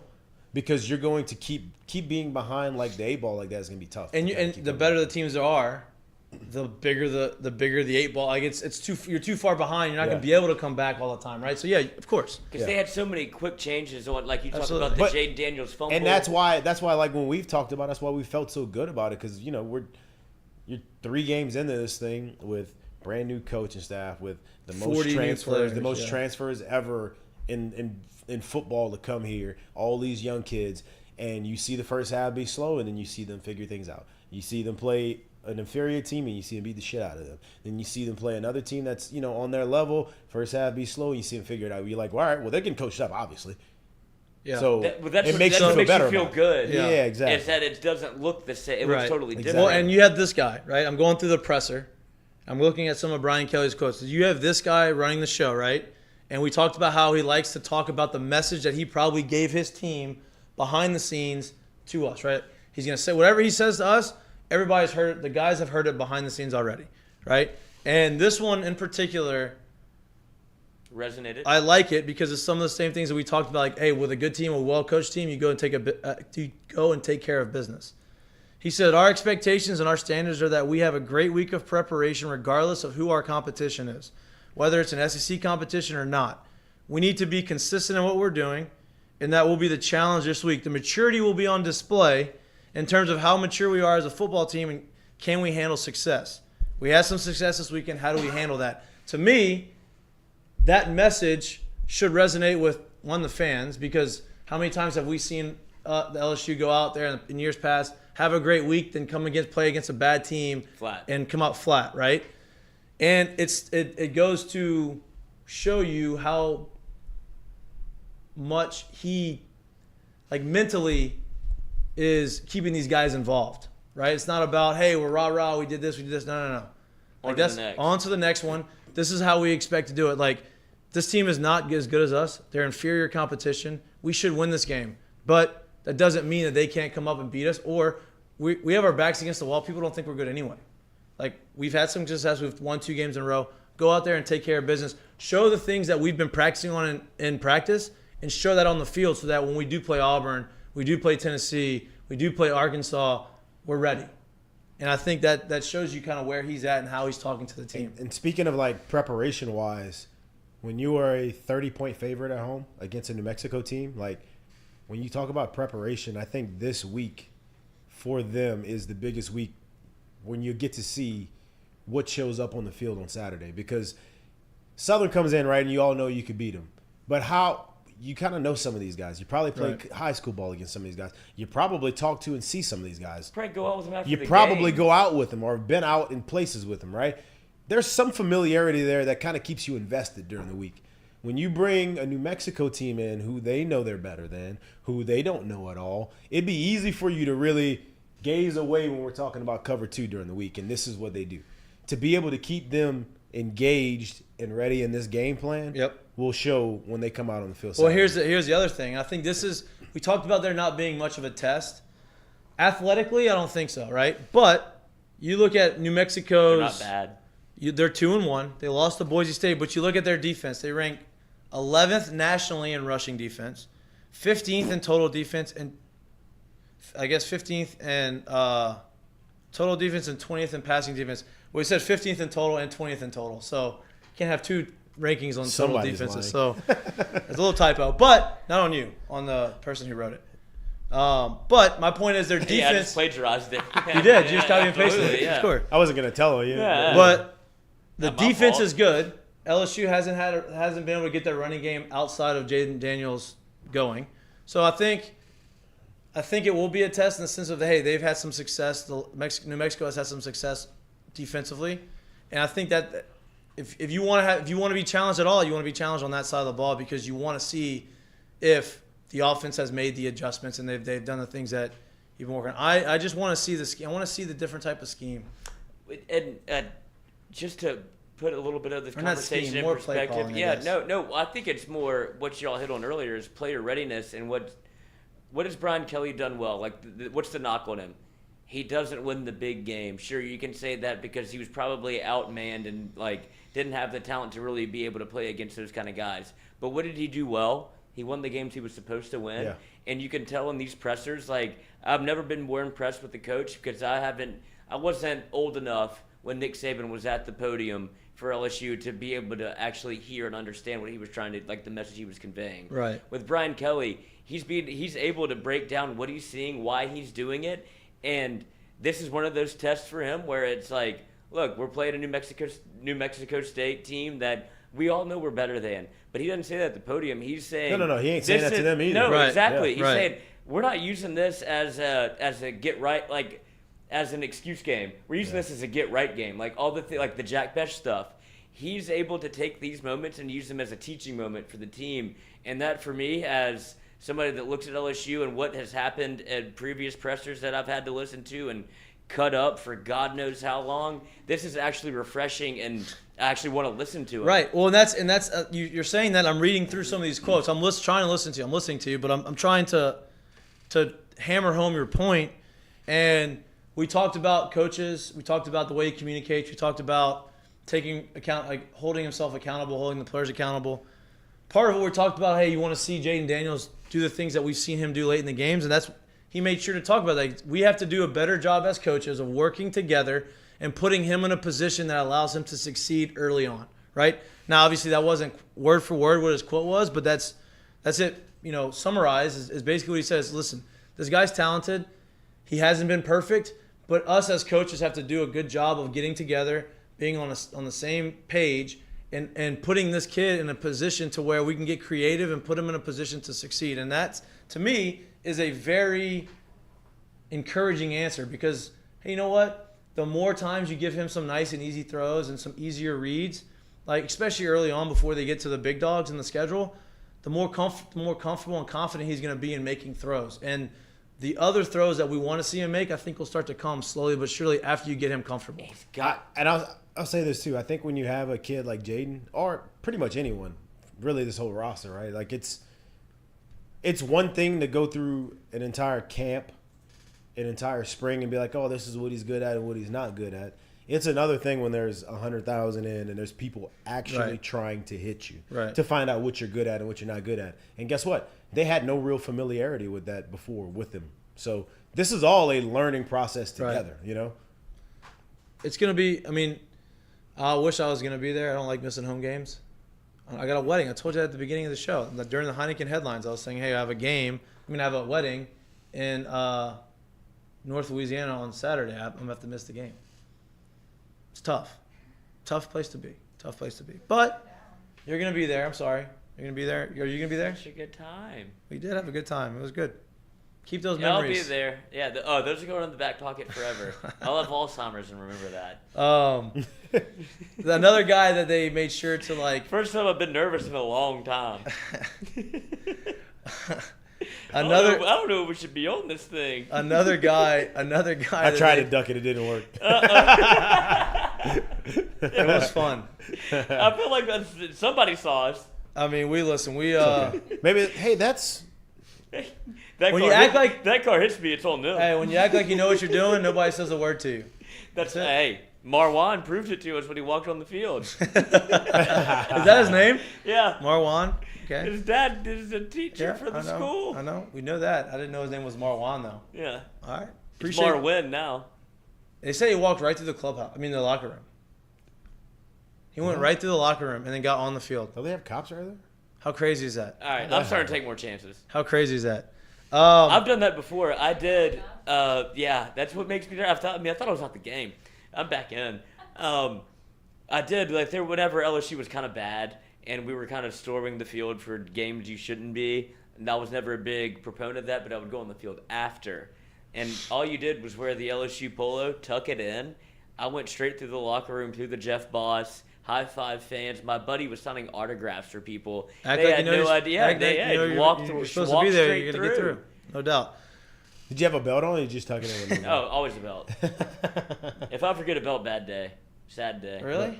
Yeah, I mean. Must be all them cheeks. Depends on- You wear a belt. Huh? I don't ever see you wear You've a never belt. seen me out. Yeah, but you saw me. Oh, you don't remember. You're blacked out drunk throwing hot dogs at Jeez. people.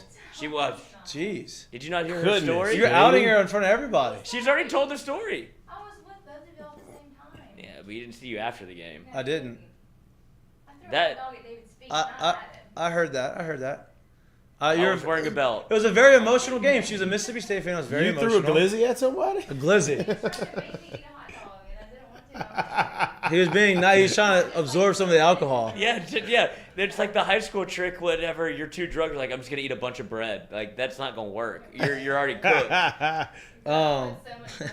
Mustard was all over my phone. oh no. And then she my dropped her God. phone. It was awful. That's a tough sequence of events right there.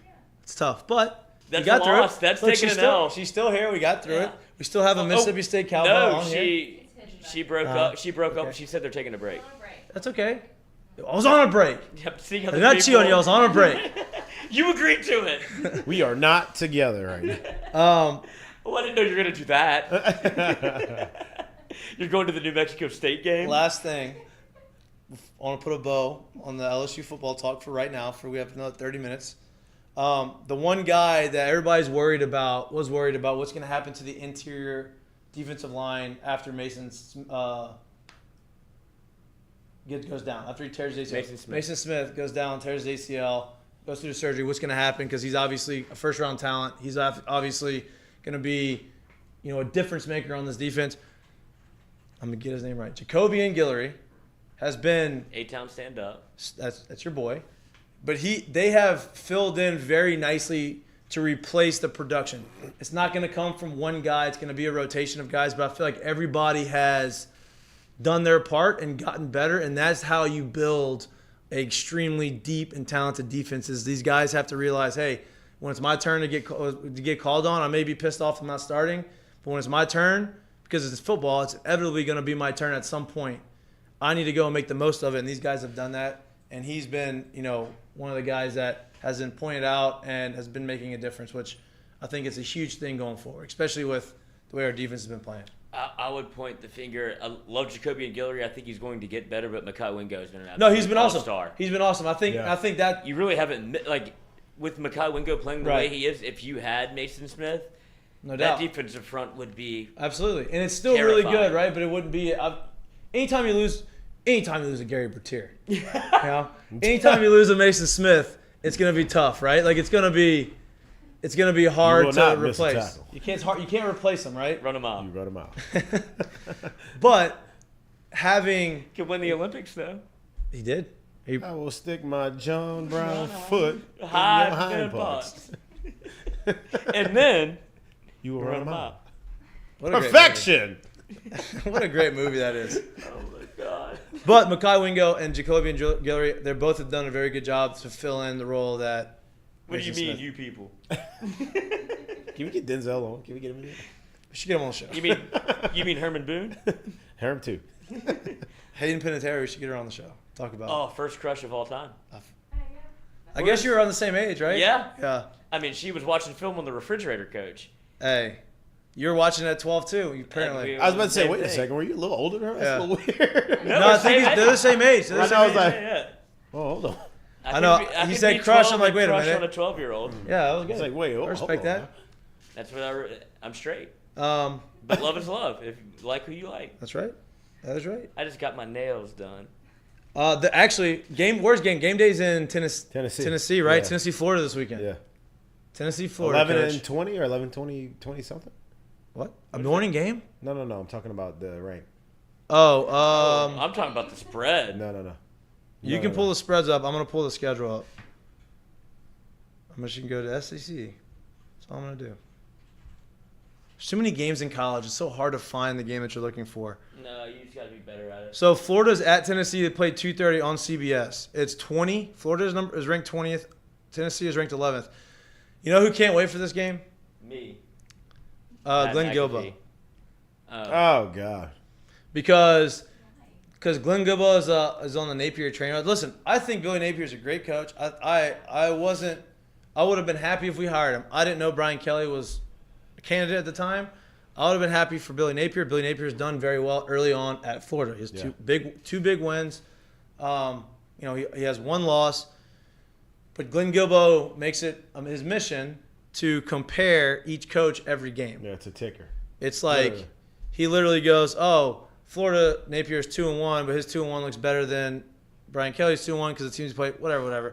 He's playing the heel role. He wants to be hated because it's more clicks and whatever. He's doing a good job. Terrible life. I know, but he's doing a very good job. Now Florida plays at Tennessee. If they lose to Tennessee, 2:30. right? What's a TBS game? Who's the night game for CBS? They only get one a year. They won't. Oh, that's right. They So do we'll have only to get one. pick it later on. Guess what the spread has moved, where it opened and where it's moved to. Florida Where it at opened. Tennessee. I want to say it opened at. Tennessee getting. No, they're giving. Tennessee's Giving. favored. Tennessee will be That's what I favored meant. at home. That's what I meant. I'm Tennessee's sorry. giving started at 3.5. I'll say 4.5. 7.5. It started at 7.5. Ooh. What is it now? That's 4. a guess for you. 4. 10.5. It went up. It went up. Really? Nobody's on Florida. Nobody's on Florida. They don't think good Flo- last Yeah, week. they don't think they don't trust. A lot of Glenn Gilbo readers out there. They don't trust the Quarterback. quarterback. They don't trust Richardson. They think that he's extremely talented, I'm sure, but he's not consistent. Wow. Up to 10. 10.5. Wow. 10.5. And you got another one. You got two. Over-under hasn't moved that much, so that's how you know that they're Right. levying heavy on Tennessee being able to kind of do Wow. move the ball at their will. Hey, here's another. First of all, A&M has gone through. A&M? Yeah. What the fuck is that? I don't know, dude. I can't explain it. I don't understand it. Ask Kyle. He gets very defensive about that. Did Kyle go to A&M? Wow. Didn't he play there? Yeah, he's a walk-on. He's almost the 12th man, and he threw the discus. So it's not his fault. His dad coached there. He never had a choice. He was born into a cult. Like he's like That's Jim how it Jones. is. Now, hey, he's Jim Jones' son. The Texas A&M alum rolled deep, bro. They They're are very defensive about it, and right, it's but like, they are. because They that's how stick you know together. you're wrong, Right. Well, I mean, bro. There's nobody on the planet Earth that can defend that. I'm not behavior. defending it. I think it's very weird. But what I want to talk about A&M, I don't want to talk about their guys, their whatever, the yell leaders, whatever, because I I would can't kill explain myself. that. I can't explain it. Well, I hope that you don't ever have to do that because I like for you to stay alive. Okay? I don't want you to kill yourself. I would go to jail instead. Okay? You've been to jail Let's just make twice. sure Lloyd Twice. never leads the yell. Arkansas is ranked 10th in the country. I could fix it. No, you can't. They can't. No, don't do it. I could fix it. You're gonna sit in front of 40,000 people and be a stand-up comedian without like being. You can't do that. I could do better than whatever the You fuck don't have that guy's doing. I don't. That's a hard stage. Well, yeah, he's not funny. No, it's not. But they're fans, so they're all gonna laugh at him, you know, and they're gonna like. That's how it's an easy stage. True. These people want like. You're an outsider. You'd be an outsider coming in though. Oh no, they would not laugh at me at once, but everybody else on the internet would. They would throw stuff at you. I think. What? Their class rings? Tomatoes. No tomatoes. They Full, love, not yeah, even sliced. yeah. Tomatoes.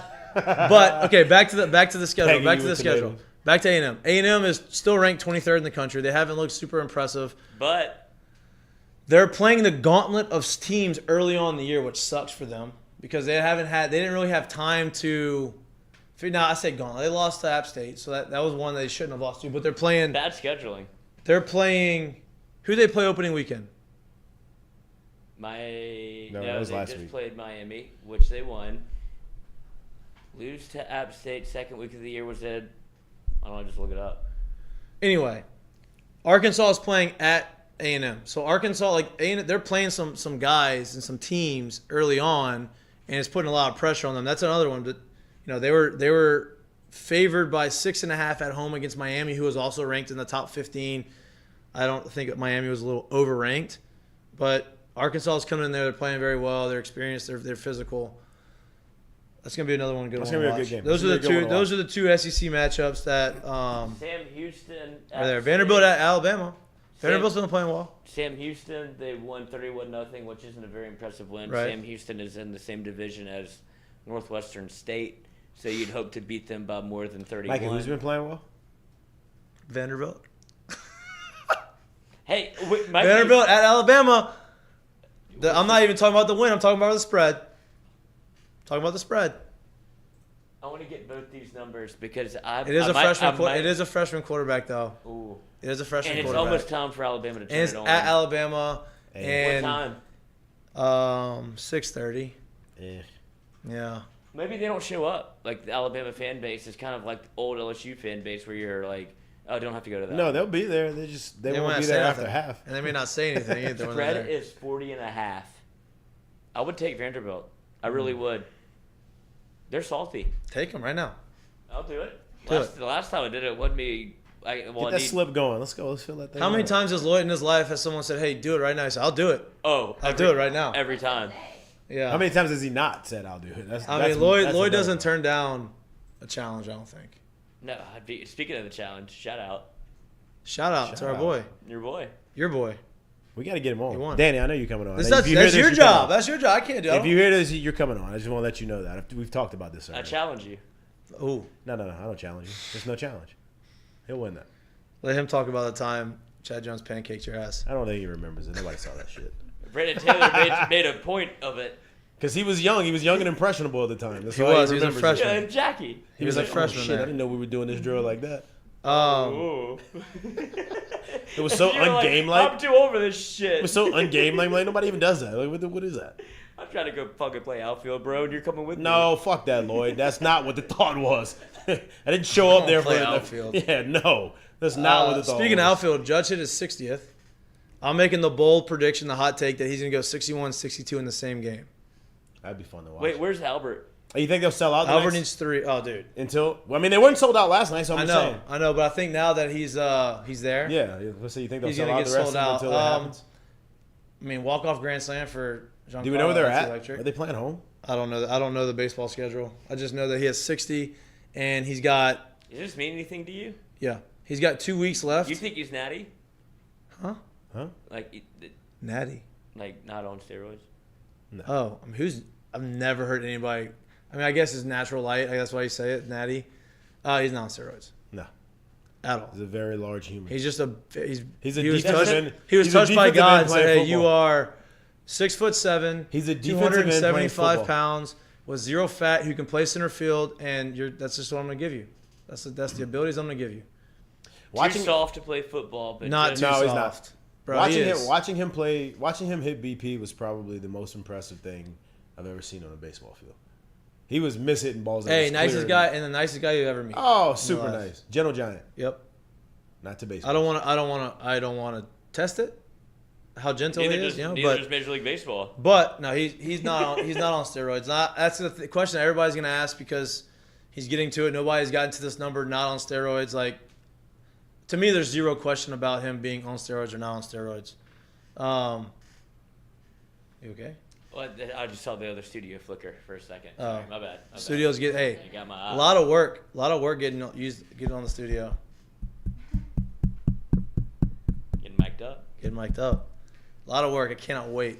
We have our decorator. She's gonna help decorate it with the stuff on the walls. I don't know what we want to put on the walls yet, but we're gonna figure that out. Hopefully, a few weeks away. And she's turned into a foot model, which is good for us. Yeah. it's What? good for us. Huh? What happened? Yeah, tell them what happened. Oh, look, you're on screen. Oh, God. I'm all balled up in the chair. The number's about to go up. Football God told people to, hit the likes, and if we got to 200 likes, I'd take my shoes off. And socks. And did it get I it? only took my shoes off, not my socks. Oh, okay. Did you have the toe socks? How long did it take you to get to? How long did it take you to get to? You never seen the toe socks? You put each Shockingly individual toe. not. Like it was so fast. Yeah. I kind of like them. He wears them all the time. I don't do anything active without them. They're the best. What? Are you crazy? I need to get a Where's pair the of toe socks you socks. stick your toes in? Are you crazy? Are you wearing them right now? No, I said active. Did you not just hear me? Do I look active right here? Earlier. So They're the wait, best. those are like the socks that like 2000s Yes. that like on AOL. Like, No, they're not 2000s. They were us when they started. The toe socks? Yes, they're like different colors. Yeah, To put your toes in. exactly. No, Thank my you. socks are all black. Finally, I have a fucking friend Okay, in the but room. these toe socks that we're talking about are like perform, like they're like grip. Yeah. They're a little bit grippier. They help you like. Perform They what? let your feet work. Are the toes cut off? What you mean? No, No, no. No, they're not. That'd be No. awful. That sounds terrible. That would be. Like Pilates socks? Yeah, no. Yeah, we're not no. doing They that. have like Okay. the toe. You just slip them right in the toe, like little toe condoms. Yeah, Okay. little toe hold. What's broken? No, they're not broken. They're the Oh, best. they're not broken. They're the Yeah. best. Oh, okay, I'm yeah. endorsing them right now. They're the absolute I used to wear. best. See, the problem is I used to wear them underneath my long socks in baseball, and I think I can't double sock them. I gotta keep them. Never wear two. Yeah, I wasn't good. Friction. Huh? What would be the point under a real sock? Because I like the way they felt on my feet, and my others like Between your toes. I thought it was gonna give me more cushion because with spikes, like your feet get hurt. Yeah, they start hurting because you have metal spikes underneath you. So I would, oh, maybe this will help. Didn't help. Rubbed my. It didn't. I didn't like it. Do you still like the sound of metal spikes on concrete? No.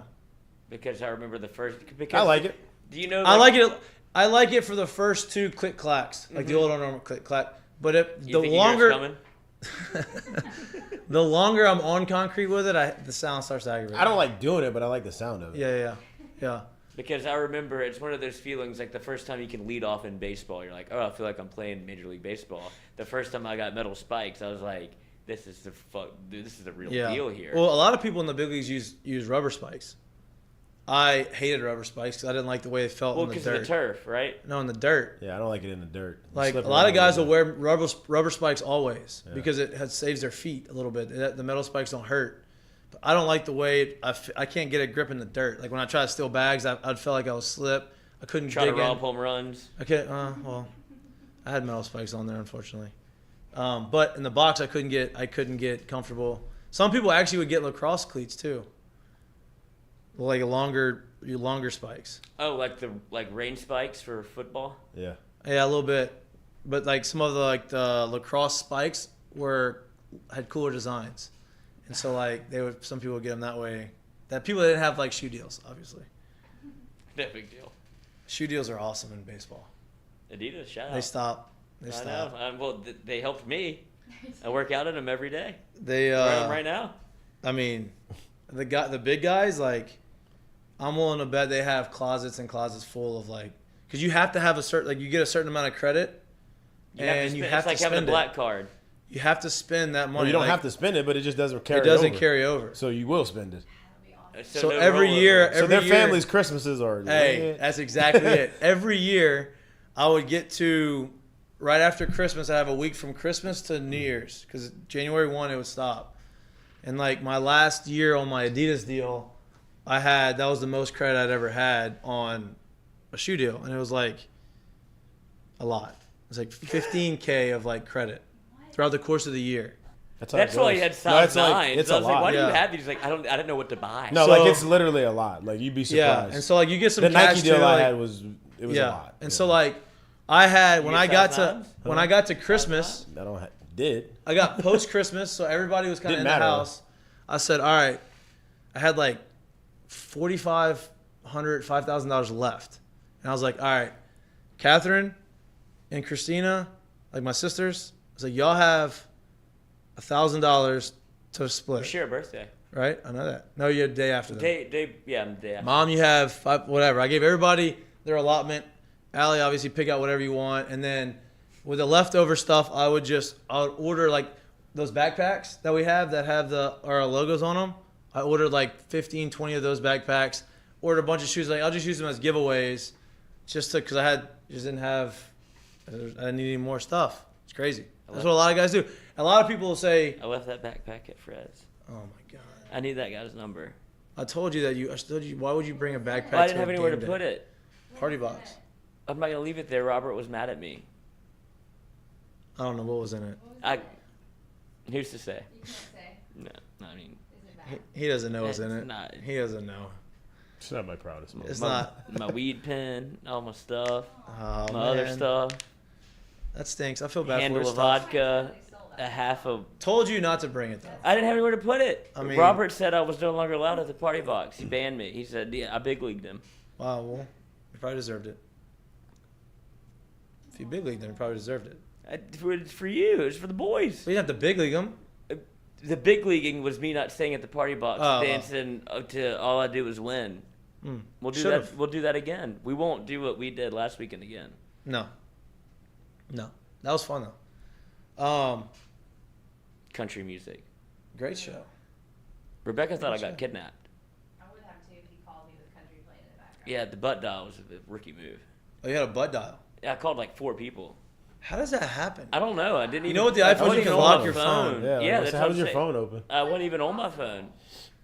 It seemed impossible. That's a 65-year-old man move. Yeah. It is. No, the I 65-year-old. finished my phone call. I'm gonna put it back in my pocket without locking it, and then you just start hitting it. On the call log screen. Yeah. But she called me back, and I was like, "Oh, what's up?" She's like, "Are you okay?" And I was like, "Yeah, what's up?" She's like, "I heard country music. Like, where are you? Like, are you? This would be if you were in the trunk of a car. This is what would happen. Like, this is what I would hear to be like, you're not okay." And I was like, with the crew, we went to walk-ons for the live music, and it turned out to be like a Jason Aldean or whatever. I mean, great setup though. It was awesome. It was hot as shit. It wasn't out there. Jason Aldean. I forgot who it was. Who was playing? Best of luck to him, whatever he's doing. Some people liked it. Yeah, it was. They had like a. Would someone like that? It was performing. It was a. No. No. I don't know. I mean, insert name No. here. Yeah, no. It wasn't anybody that like mainstream. But to us, it could have been. Oh, I'd have You no could've clue. said You that could, Jason yeah. Aldean and we Corey would've been like, Smith. "Oh, God." I mean, well, that's not. He's not. Corey Smith's not mainstream. Is that Corey a Smith- real person? Corey Smith. What? Is that a real person? Oh, Yeah. he Corey used Smith to is a tear guy down like the pub. in like high school. Everybody like, but he I wasn't don't know like. who that is, so No, that's news to me. no. But Pair of jeans and a fake ID. for not knowing country, he knows a lot of lyrics, Yeah. huh? Really do. Corey For Smith not was- liking country, he sure knows a lot about it. Oh, I mean, be from Alexandria and go to one party across the bridge to Pineville, and you're just like. You must have fucking- been at all the parties. Okay, that's. Didn't miss one of them. that Listen, shocking? Women had missed a party since he's been 12, Yeah, he's no doubt. Started- All right, yeah. let's wind this thing down. started Let's drinking wind at this thing down. 13. You got I know we had a you had a Powerade long and day. vodka. I know you had a long day today, so I'm not gonna ask you for the what's not my fault. Wait, I do have one. Oh, look at this! I knew it. I knew it. I don't know if I you knew see- I could bully you into it. I don't know if this has made the. I feel like this has made the rounds on social, but it is the Alabama fan that gets a cake. Happy birthday to you. Alabama cake. Happy birthday to you. Have you seen that? No.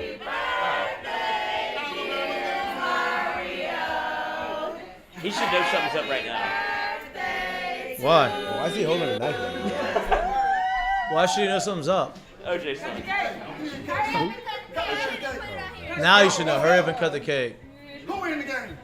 Shut up! Don't do this. Why is he holding a cake like that? The guy in the background's ruining it. Who in the game? Oh! Oh! Wow. That's Katie. That would be you. That's Katie if Why is somebody he that gave her, serious like about it? an Ole Miss color cake. He's too mad. Like, you can't be doing that. You wasted all that money on that cake. I think you wasted it for that moment. Like, you would rather him do that than actually I mean, eat it. if I was in there watching, I'd be very pissed off. I'd want a piece of the cake. I never eat cake. What? Yeah, you're weird, dude. You're weird. You're so weird. Mikey, I've never seen what you did on last weekend, where Oh, no, I'm scared. I everybody don't know what else you're is gonna say. ordering drinks and like at the bar. Okay, this is an absolute veteran move. You go ahead, tell them what happened.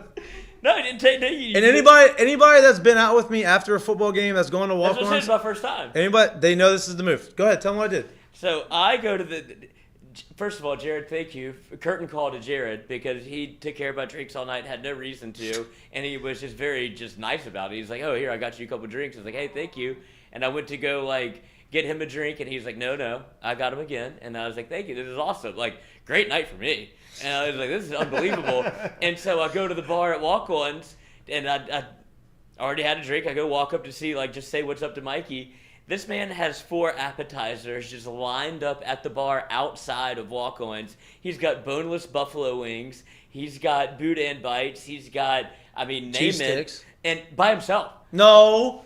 There was nobody Here's around what him. happens. I order those 3. Those are the usual suspects. Sometimes the boudin ball You order gets. cheese fries. Sometimes the boudin ball gets replaced with cheese fries, right?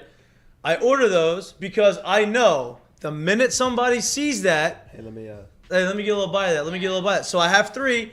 Sure enough, everybody got a little taste of everything, and how much happier was everybody after that? You made me eat. I know you needed to. Did he eat it? I forced it in his mouth. He did. He was like, "Eat this," and just shoved a boudin ball, and I was like, "This is." Did you finger too, or did you? No, just the whole messy. He, in the the way face that type man thing. smashed that cake is what he did to me Yeah. with the boudin ball, and I was like, Some of it's gonna get in there. You know Thank what I you. mean? I get the whole thing. Some of it's gonna get in his mouth. that's why I need a zipper. So you can make fun, but that Jesus. Hey, yo. Okay, well, that's why Curtain I had it, call. right? So, but you are weird. You're weird. It's okay to be weird. You just worried about food. I drank Yeah, my calories. very weird. There you go. Threw Okay. up in the porta potty before the game. Got You don't like I drank cake. too much water. You Did just you don't really? like- In the No. porta potty? I said, But what? I was fine. I was good. All right, so the not my I'm fault. a veteran at the I game. said, So the not my fault. Back to not my fault, which is brought to you by Dozy Place. We didn't give him that shout out. Shout out Doz. Is the cake, right? The story, the video of the cake. Your question is it his fault that? I think it's his fault for being That upset. a bitter person and smashing the cake. You know what I mean? But He looks like the Bears fan. I know y'all saw that video. oh yeah, Oh my Oh, god. and another. Oh, yeah. I've known you for 2 months. Was it 2 months? I've known you for 2 months. This has been my team for 22 years. This man was crying, Letterman Crying. jacket, jersey, wristband. Crying. And another. If y'all want to talk about this, I'm gonna set it up while I look it up. But the my fault, not my fault, totally. Well, it might be up for debate. The Cardinals Raiders with Kyler Murray getting smacked in the Okay, eye. listen to me. If they press charges about that, because of that, that's pretty soft stuff right there.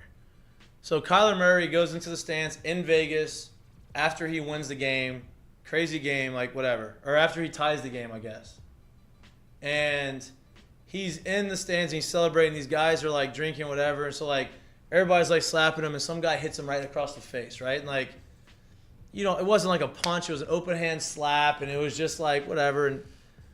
And Kyler got upset, went back, but maybe he shouldn't have done it. Of course not, right? But they're talking about pressing charges and legal, Really? and I'm that would be a soft. Now it's a bitch move by the guy if he did it intentionally. I just don't know how you even determined what he was trying to do. Yeah, right. You can't even tell if he did it intentionally or not. But that's a soft move. Here we go. So we all good here. We all good. Oh, you saw it? Yeah. That was like an accident, right? Yeah, I don't know. That's what I mean. I think he thought it was a Raiders fan, but it seemed like it was actually a Cardinals fan. If we rewind the tape a little I thought bit, so too. I don't understand. so that's. Can you go slow mo? Can you slow mo? It looks Yeah. like it's the blonde guy You missed it. or that guy, the gray shirt guy. But you can't tell what kind of fan he That's is. what I'm saying. So my fault, not Kyler Murray's fault. It was Oh no. I thought, dude. you go into that kind of, ooh. I know who it was. It wasn't. It was the number 1 guy in front of him. Wait, he's got a Raiders jersey on, I think. No, it was the It guy. looked like the gray shirt guy to me. I ain't gonna lie. Oh. That came from the maybe. second row. So I listen. wish you could slow it down. Regardless of what happens, if it was, I don't think it was intentional. It's hard to determine if it was intentional, but to say that you're gonna Oh press. no, a red shirt. We got. I red told shirt. you it was a red shirt guy. No. Red shirt guy's holding the gray shirt because I saw it in slow Is motion. that gray shirt's arm? Yeah, I've seen it in slow motion before. That's It's a the red gray. sleeve on it. I know what you're looking. You're not. It happened before that. Right before that. Rewind it again. It happened right before that. Oh my I saw it in slow motion. It came down it comes down his whole face. Oh, look at you. Say that again. Hey, yo. It's not my fault. Just trying to slow it down. Okay, Jamie Foxx. Have you heard Jamie? Here we go. Yes, I have. It's great. See? Oh, it is. Gray shirt. I mean, It am did I not- Am I tell? I mean, Okay, but It did not in my look like he was- defense, it's both hands. One catches him on the side of the cheek. One Yeah. catches him yeah, in the but you eyeball. obviously know which one's the one that literally rubbed his whole bottom lip. Flip your lip. He did not try to hit him in the face. No, I don't think he did. I think he was trying to like high five. So, listen. If he wanted to hit him, it's hard for me to believe he'd go open hand. Yeah. So, And he's still right there, like and he as knew if. who did it too. Yeah, and he's still right there as if like he thought he was celebrating with him. he came out and said it was no big deal. It's a good thing. Wait, who's mad at who? So Kyler went Who? back 'cause he thought it was intentional, and the NFL came out and said we're investigating the guy who slapped him, see if it needs him. But they're not. It's fine. It's not intentional. It's not intentional. Fine. All But right. he did get full face though. He did. He got him. He did a little more than mush. He got a little bit of a Yeah. bitch slap. It's embarrassing when someone does that to you. Have you ever had anyone do that to you? That's embarrassing. Somebody, the most, I guess, embarrassing thing, but I wasn't embarrassed because I didn't give a shit. 2019 LSU was so good, and we were outside of walk-ons, actually. Shout out walk-ons, fucking sponsor the show at this point.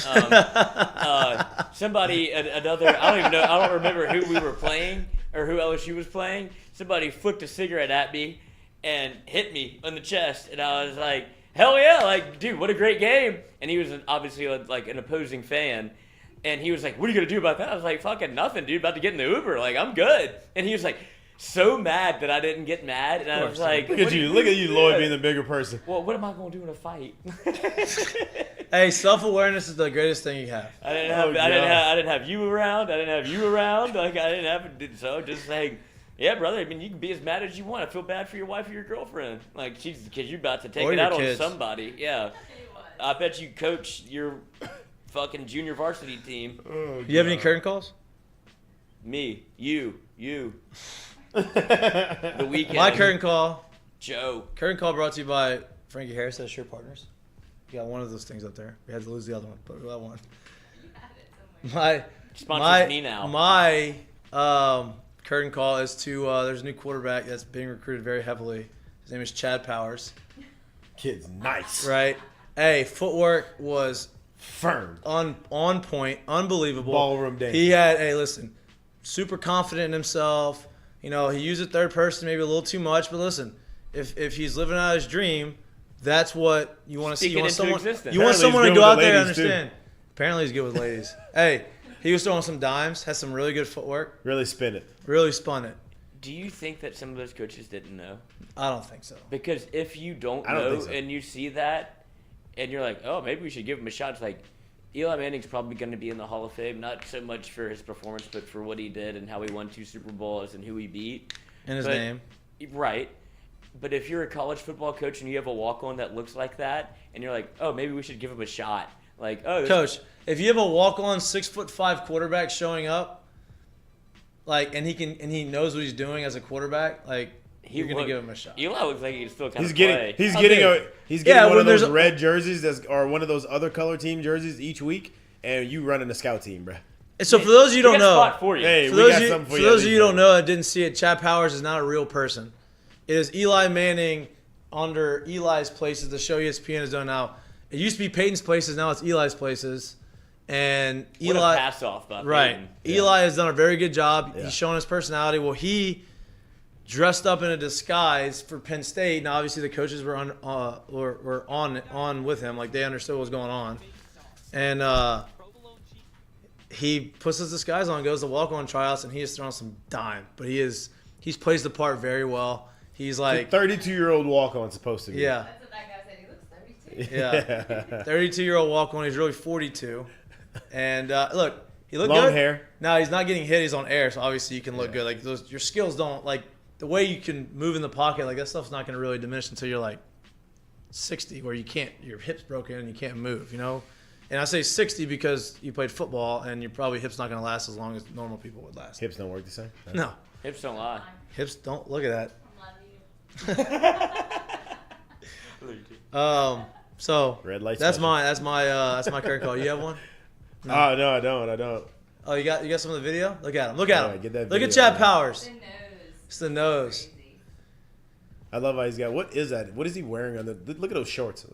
Those cool. Bro, he's shorts. spinning Hey, it. look at it, and like, I mean, it's awesome for these kids because like they're catching these balls, but some of these guys just got drilled and stuff. Hey, I love how he's out there Yeah. in like his New York Giant cleats too. Well, That guy knows. I think. These guys had to know. I think that main coach knows. Maybe some of the players didn't know. Yeah. Some of the I don't know if the walk-ons knew because you're like, what the fuck's going on? Listen, it's like the hey, biggest and day of your I do life. want to say this. Another shout out to the guys who go out there at walk-on tryouts. Like, that is hard to do because you didn't get recruited to go. Now, most of the walk-ons did not get recruited to go play college football. They love Penn State. They want to be a part of the program. Like, that's kind of where you build a tradition. To go out there and have to go out and run routes and do these things and run the 40 and get poked and prodded like a combine would with elite athletes, and you're probably not as elite as some of these guys, but you have to go in front of this coaching staff. Like, I respect that. Like, that's hard to do. That's very nerve-wracking to do. And, like, you know, to go out there and say, I may not be as athletic, but I'm going to go. Like, there's some people in there that I'm looking at, I'm like, Can maybe play special teams. you probably shouldn't be at walk-on tryouts, but I respect that you did it. If you want to come to walk-ons tryouts, come to walk-ons. Walk-ons. But Hey, there was a walk-on tryout. So remember Lyle Mouton? yes, actually, yeah. So Lyle Mouton went to my high school back in the day, right? Lyle Mouton played basketball and football. Basketball and baseball, I think, at LSU, Baseball, yeah. right? And he played in the big leagues, played for the White Sox. Big dude, could hit some homers. Still huge him. Yes, still big. He didn't skip, and you can ask Skip. Someone can ask Skip the story, but Skip didn't know he was a walk-on. Because he was playing basketball, so he's coming straight over from basketball. So Basketball. they joked with Lyle Mouton, said, "Hey, you have to go to walk-on tryouts, but Skip, whatever." So they didn't tell Skip, so Skip didn't know he was coming to walk-on tryouts. So he's in walk-on tryouts, and when you see walk-ons, you don't expect. You see this 6'4", Chad Powers then. right? You see this 6'4" monster, and he is hitting balls over the scoreboard, and so Skip's like, "Wow, who's this kid?" Didn't have any idea who he was, and then obviously, but it was a funny know walk-on that story. That's Yeah, pretty funny. Funny walk-on story. Y'all should come to Hold the Rope and ask Skip that story. Tuesdays I'm gonna listen to it. You ask him? I'm a little busy on Tuesday nights, I think. You ask him, I'll listen to it. What a good show today. It was a good show. Good Wednesday. We will be back from Uncle Earl's this Friday, 4:30 to 6. Enjoy the rest of your week. Please like and subscribe. You go to our YouTube channel page and subscribe, share it, tell a friend, have some comments, interact with us. Our socials are pretty fire right now. Jack's done a really good job. Interact with us on social. We get back to you. We like to talk to you. We like to interact. We like to do things. It's all Mikey on there, by the way. It is all me. I'm on there sometimes. We're on all podcast networks, Spotify and Apple. And we appreciate you tuning in. That's him. Yeah, walk on. That's a fucking light tower power. No, he's absolutely huge. I saw him a couple of years ago, and I'm like, good Lord, I didn't know he was that big. That's hitting a ball and knowing for a fact it is over everybody's head. It's not. That thing got That's small over the scoreboard. real quick. We're mic'd up. Appreciate you for watching. We're mic'd up. Brought to you he by threw him a fucking waffle. Sterling Automotive. This is back in the day. This is like 93. Down and in. He did what he needed to do with it. By the way, he located it. Speaking of homers, if you go look at the ball Judge hit last night, ninth Steroids. inning, 3-1 count. No steroids. Hey, 95. I'm talking about head high. Flick it. Head high. Head high. Hit it. Flick it. See you. See ya, Homer. Hey yo. Chill. 60. All right. 60. All right. You're watching Mic'd Up. Brought to you by Sterling Automotive. We appreciate you tuning in. We'll see you on Friday. Peace. Oh, and for the Penn State, you talk about the walk-ons. There's a guy that before Eli ran his 40, ran like a 5'4". Yeah, that was tough. Happens. No, it wasn't 5'4". It was 5 flat, It was. I think it was more than that. like 5'2". I thought it was 5. We all been there. 5'4". But Eli why ran you a out there, 5'9". Coach? You ain't nobody's. We've all been there. Okay. What, Some yeah, point when you out were there. 12. At some point. I mean, We've all been there. that 5 second 40 happened at some point. Just. I don't think people realize how Well, that's what you said. Like whatever you did, we're still on the show. whatever you like ran at like your first 60 or whatever, you're like, oh, I'm actually, or the first 40, you're like, I am actually a 4.4, 4.5 guy. Like everybody else is at the saying combine. it. Yeah. Everybody's like, I'm a 4.4, 4.3. I'm like, damn, everybody here's a 4.4, 4.3 guy. Like there's no way. Like I don't belong here if that's the case. Like I trained for it, and then we ran it, and it was like start manual in laser, and I ran it, and they said 4.44. I'm like, oh my god! And the guys that were telling me 4.3, 4.4s, they were running 4.6s and 4.7s. I'm like, okay, well, you lied. You're not true. I didn't say anything. I was like, I don't know. I'm hoping to run a 4.6. Yeah, You to know, be under 5. Yeah. Well, I mean, I knew it was gonna be under 5, but I was hoping to run a 4.6, and it did well. It's good. That's when they said, hey, you probably should play in safety, not quarterback. But it didn't work out. Maybe we should be in a different offense. Maybe. That too. Nobody All right. score Mic'd Up, a brought lot. to you by Sterling Automotive. Yeah. Sterling Automotive. We'll see you on Friday. Peace. Thank you, Frankie.